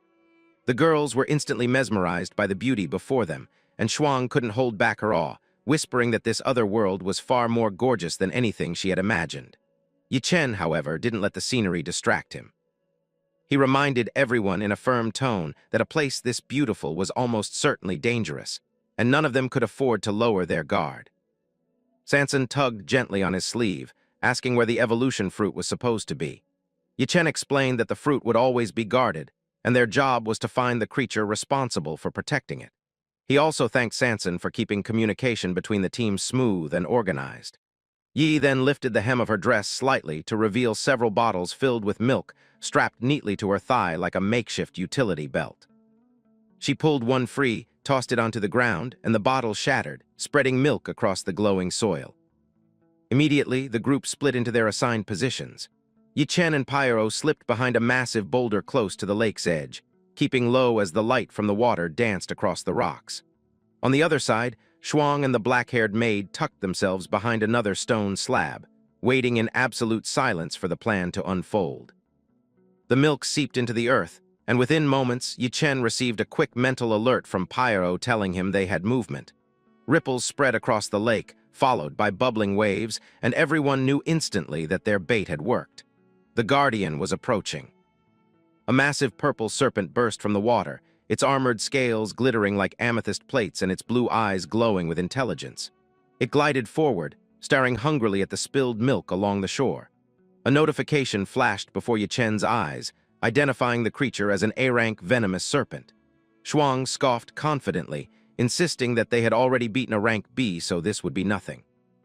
Yichen nearly choked on air, calling her insane in a hushed whisper, and pointing out that the power difference between A and B rank was an entire world apart. Before the girls could argue further, Pio quietly noted that Yichen seemed unusually familiar with rare beasts. He admitted that his innate talent had always been low, so he'd studied relentlessly during his past life to survive long enough to protect his sisters. The memory of him fighting alone, training through blood and desperation, flickered briefly in his mind. The girls grew silent with emotion, and even in the dim light their eyes shimmered with tears. Then Yi signaled him again, pointing urgently at something on the serpent's head. Yichen finally saw it clearly and nearly stopped breathing. The evolution fruit, glowing like a tiny golden sun, was growing right on top of the serpent's skull. Their entire strategy crumbled in an instant. Sneaking in to steal the fruit was impossible. Shuang suggested draining the serpent's life bit by bit with her vine ability, but Yichen shot down the idea immediately. The beast was far too strong and far too fast. They wouldn't last long enough for the effect to matter. The serpent suddenly reared back and let out a tremendous roar at the scent of milk. Before any of them could move, it slammed its head into the sand and swallowed the crushed bottle whole, along with half the ground around it. Yichen watched the scene unfold, and then a sudden spark of inspiration flashed in his eyes. He announced that he had a new plan and urgently recorded a voice message for everyone, outlining the risky strategy he had pieced together from studying the serpent's behavior. One by one, the group confirmed they understood. As they waited for the right moment, Pio glanced at Yichen curiously and wondered aloud how he had gained the girls' trust so easily. Yichen's expression softened. He explained that in his darkest moments, they had been the ones who saved him from despair. They had given him a reason to live when he had none. He vowed that since he failed them once in the past, he would risk everything now to protect them properly. Pio looked at him with quiet admiration, touched by the sincerity behind his words, and told him that meeting them in this life was something she considered an honor. Yichen straightened his back with fierce determination blazing across his face, and declared that it was time to move. The moment his voice rang out, all the girls responded in perfect unison, their voices carrying the same resolve. Without hesitation, he and Pio sprinted toward the lakeside to draw the serpent's attention, while Shuang and Yi split off in another direction to carry out their part of the distraction. Even little Sanson darted off with surprising precision, slipping into a safe position exactly as planned. Across the shimmering water, the massive serpent surveyed its surroundings with slow, deliberate movements, the evolution fruit on its head radiating like a small sun against its armored scales. Its gaze drifted toward the pool of milk glistening on the sand. The enticing scent of essence wafted toward it, and although it resisted for a moment, instinct quickly overpowered caution. It lowered its head, stared harder at the bait, and then, without warning, launched forward at full speed. The creature's head slammed into the lakeshore with a thunderous crack before it lifted its jaws and swallowed the spilled milk along with a good chunk of stone. The serpent's attention snapped toward another patch of liquid glistening between the bushes. Seizing that opening, Yichen and Pio bolted across the terrain, clutching fresh bottles of milk to continue baiting the beast. A notification flickered across their systems as the sisters enthusiastically praised their younger brother's brilliant plan. Shuang and Yi rushed out with even more bottles, keeping the momentum of the strategy alive. The serpent struck again, devouring another splash of milk and sending tremors across the ground. Shuang groaned through the shared message channel, furious over the tragic waste of perfectly good milk. Before Yichen could answer, Pio's voice cut sharply into the thread, urging everyone to look at the creature's belly. Shuang squinted toward the water, growing uneasy as she saw the serpent's abdomen grotesquely bulging from everything it had swallowed. She muttered that something about this felt too smooth, too convenient. Yichen acknowledged her suspicion but insisted that survival took priority. The rest would follow once they had an opening. By now the serpent had begun thrashing in the water, sluggish and disoriented. Yichen remarked, almost offhandedly, that without improvisational plans like this, he would have been long dead in his previous life. Pio, however, kept her focus razor-sharp, reminding everyone that the monster was slowing down and they couldn't waste this chance. On her signal, the three maids crouched low and prepared for the next stage of the plan. But before they could act, a strange disturbance rippled through the ground. Something cold and sentient began clawing its way out of Yi Chen's shadow. A figure emerged, a man in a suit moving with eerie silence, his arm raised to strike. Pio reacted first, her instincts snapping into place as she hurled her vine-like ability toward Yi Chen, dragging him backward just as the shadowy figure lunged. The attack skimmed past him, and Yi Chen's heart dropped in recognition. The butler's face, twisted with obsession, emerged from the darkness, and Yi Chen demanded to know how he had followed them. Pio's eyes widened in horror as she pieced it together. This version of him wasn't real. This was a divine awakening manifestation. In a sudden flashback, the patriarch's calm face resurfaced, explaining that Yi Chen's incredible talent required a true trial. Meanwhile, the butler had stepped into the shadows at the exact moment the children left, revealing the truth. What stood before them now was no man, but a shadow clone. The clone glared at Yi Chen with pure hatred, stating flatly that he had come to avenge his son. He added almost proudly that if not for his interference, the children might have actually survived this challenge. Yi Chen and Pio didn't waste another second. With deadly synchronization, he summoned his lightning while Pio wrapped her thorny vines through it, producing a crackling spear infused with violent energy. The combined attack shot toward the butler's clone with destructive force, slicing through the air like a divine strike, only to pass cleanly through the clone's body. Both of them froze, stunned.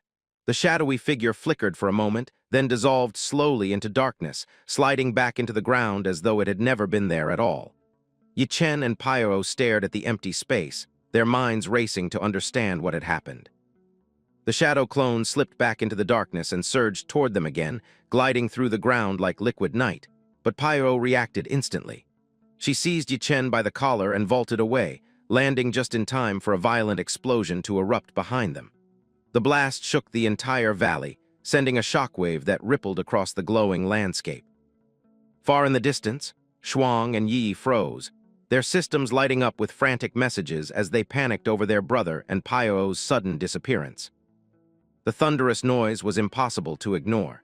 Even the massive serpent, which had been sluggishly circling the lake, jerked its head toward the explosion. Its glowing blue eyes locked onto Yi Chen and Pio standing amid the rising smoke. Before they could even catch their breath, the butler's shadowy double materialized again, his form barely solid as he hissed that they would all pay for what happened to his son. Then, just like before, he dissolved back into nothingness. Only this time, the serpent took his presence as a direct provocation. Its fury flared, and the creature surged toward them with murderous intent. Forced into motion, Yi Chen and Pio sprinted across the uneven terrain, the serpent's colossal body slithering after them so close that Yi Chen felt the rush of wind each time its jaws snapped shut behind them.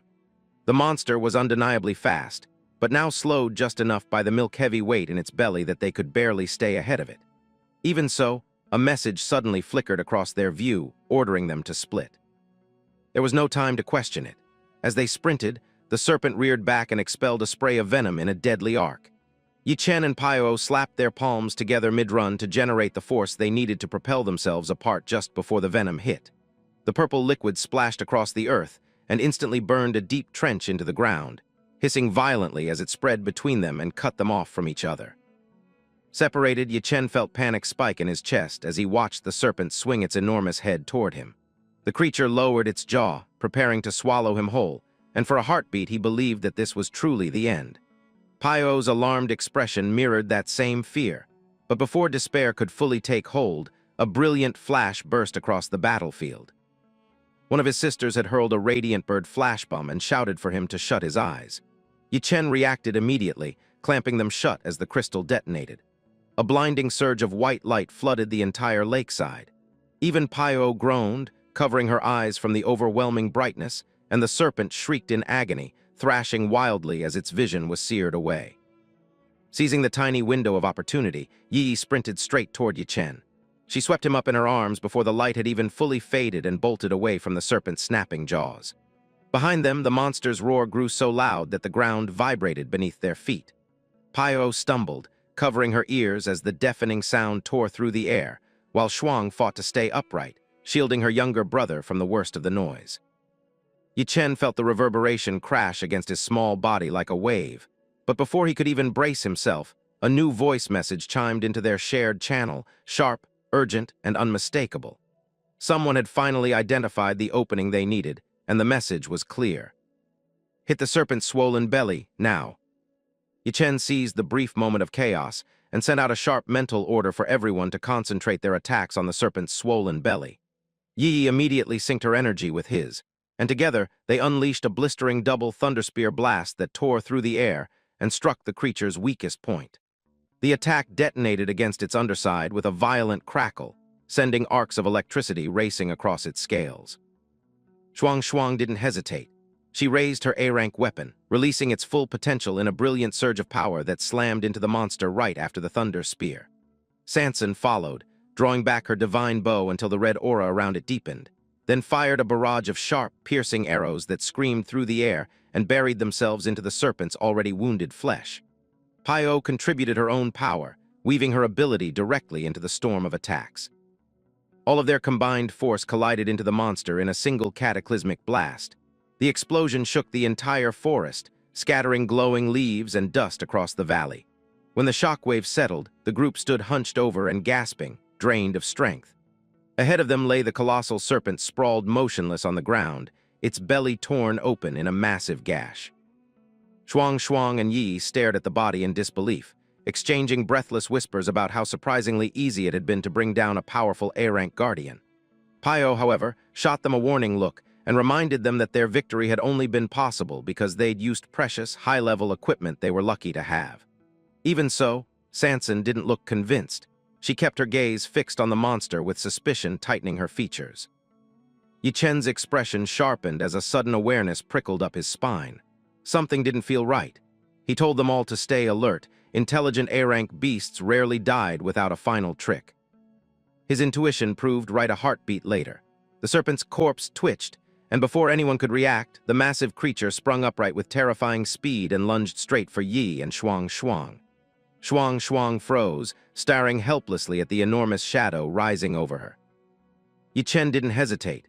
He hurled himself in front of her, lightning exploding across his body as he slammed his power upward to intercept the incoming jaws. A harsh crack split the air as he forced all his strength against the serpent's open maw. Then the beast bit down.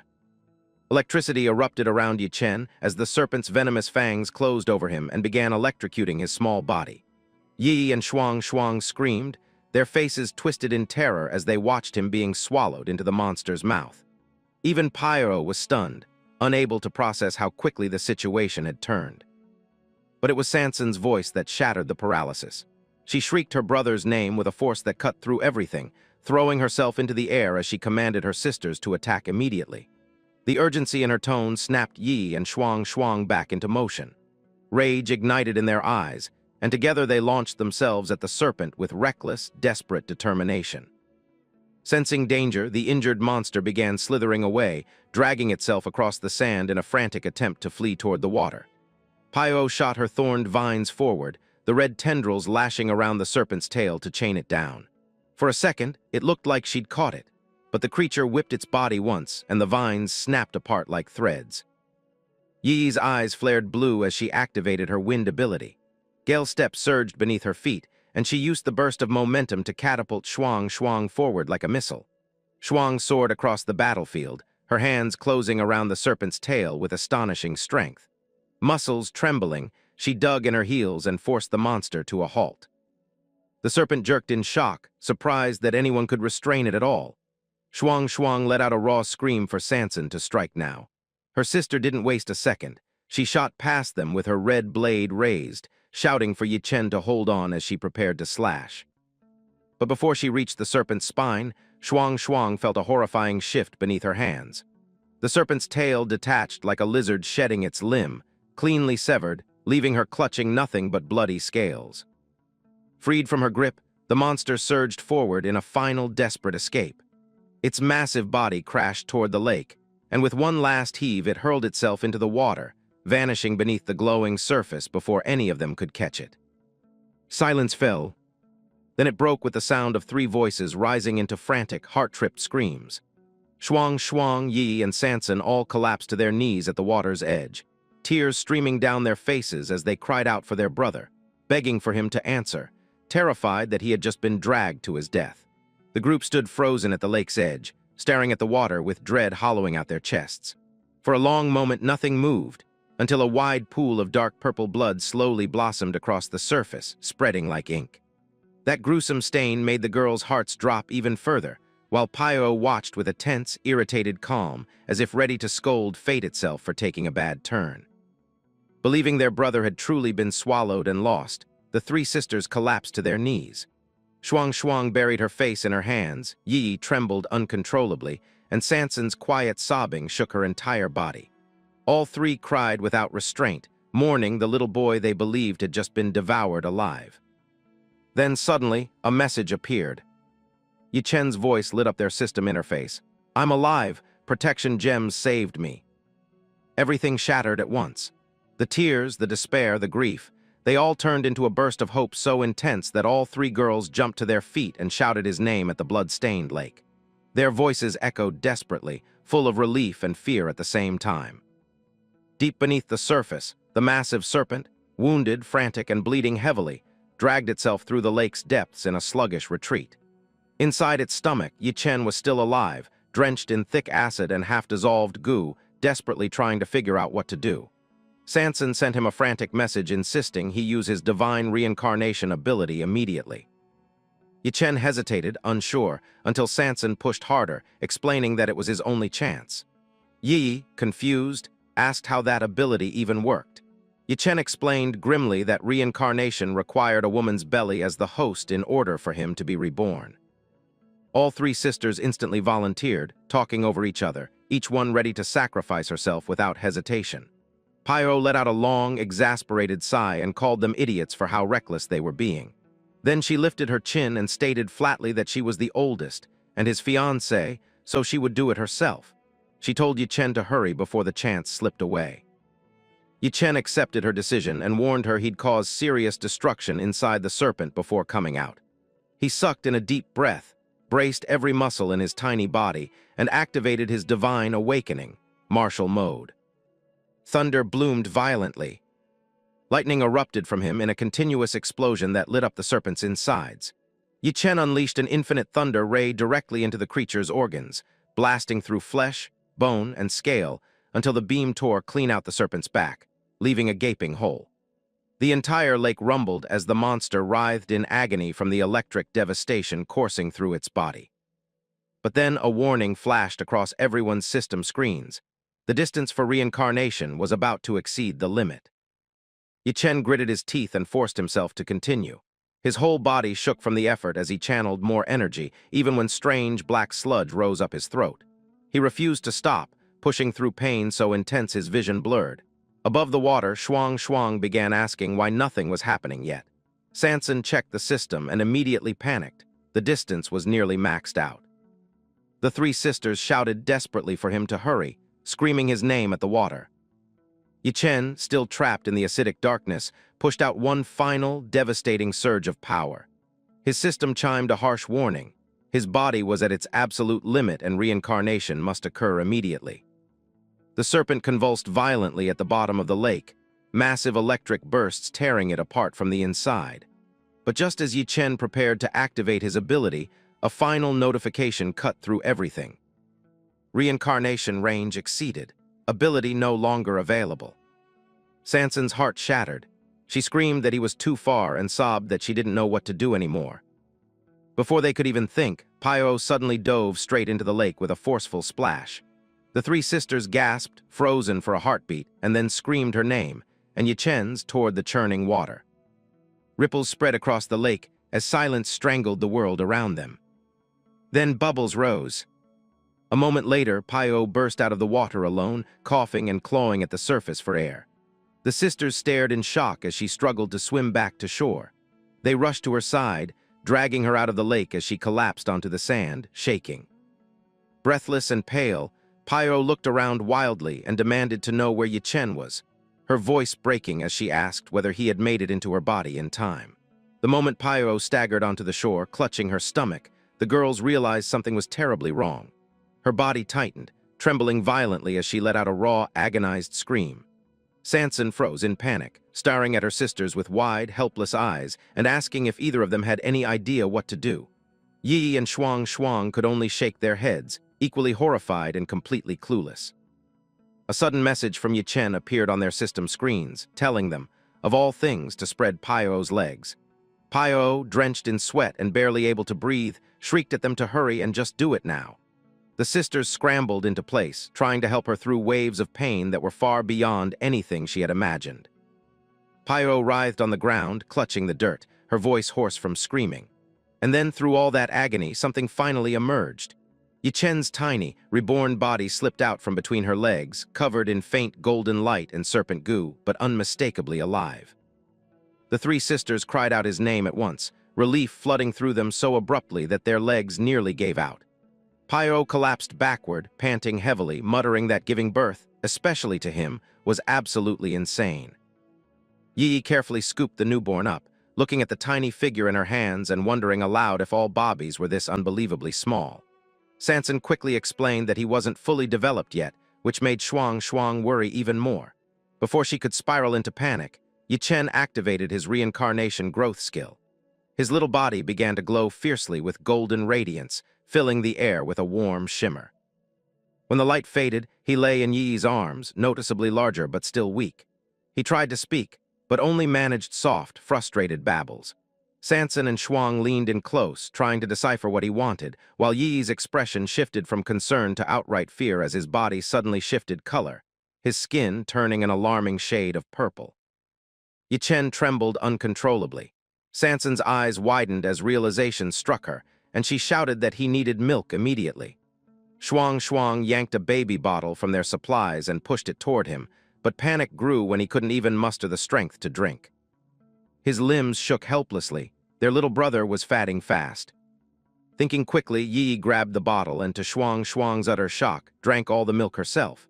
Before her sister could even protest, Yi leaned down and transferred the nourishment mouth to mouth. A surge of yellow lightning crackled across Yi Chen's body as the energy hit him, restoring his strength in an instant. His skin returned to normal, his trembling stopped, and he let out a soft exhale. Shuang and Sanson nearly tackled them both in relief, shouting and crying and laughing at the same time. Yi Chen let out a tired groan, muttering in exhaustion that the experience had been way too close for comfort. Yi hugged him so tightly he almost disappeared in her arms, her tears soaking into his hair. The group stood together before the lake, surrounded by glowing plants and strange, otherworldly creatures. Yi Chen thanked Paiyo for bringing him back into the world, and Paiyo, still catching her breath, managed a small smile as she reminded him she was his fiancée, part of his family whether the sisters liked it or not. Shuang and Sanson declared loudly that they would grow stronger as fast as possible, just so he wouldn't have to keep worrying about them. Paiyo found their stubbornness both amusing and endearing, though she quickly shifted back into a serious tone, telling everyone to start gathering the loot so they could deal with the butler next. Their loot was the enormous purple serpent lying in a heap on the ground, the very beast that had nearly killed Yi Chen. Standing beside it, Yi Chen, now looking noticeably older after the reincarnation boost, held a glowing golden flower in his hand. When he asked what their next move should be, Paiyo didn't hesitate. She urged him to eat the flower and evolve immediately. Yi voiced some concern about the risks, but still agreed that this was their best chance to power up before confronting the butler again. Just hearing the word butler made all three sisters stiffen in anger and fear, remembering how close he had come to destroying their family. Yi Chen met their eyes, steady and determined, and confirmed that they would deal with the old traitor once and for all. With that resolve, he lifted the golden flower to his lips and ate it. A powerful burst of yellow energy erupted from him, engulfing his entire body in a radiant, overwhelming glow.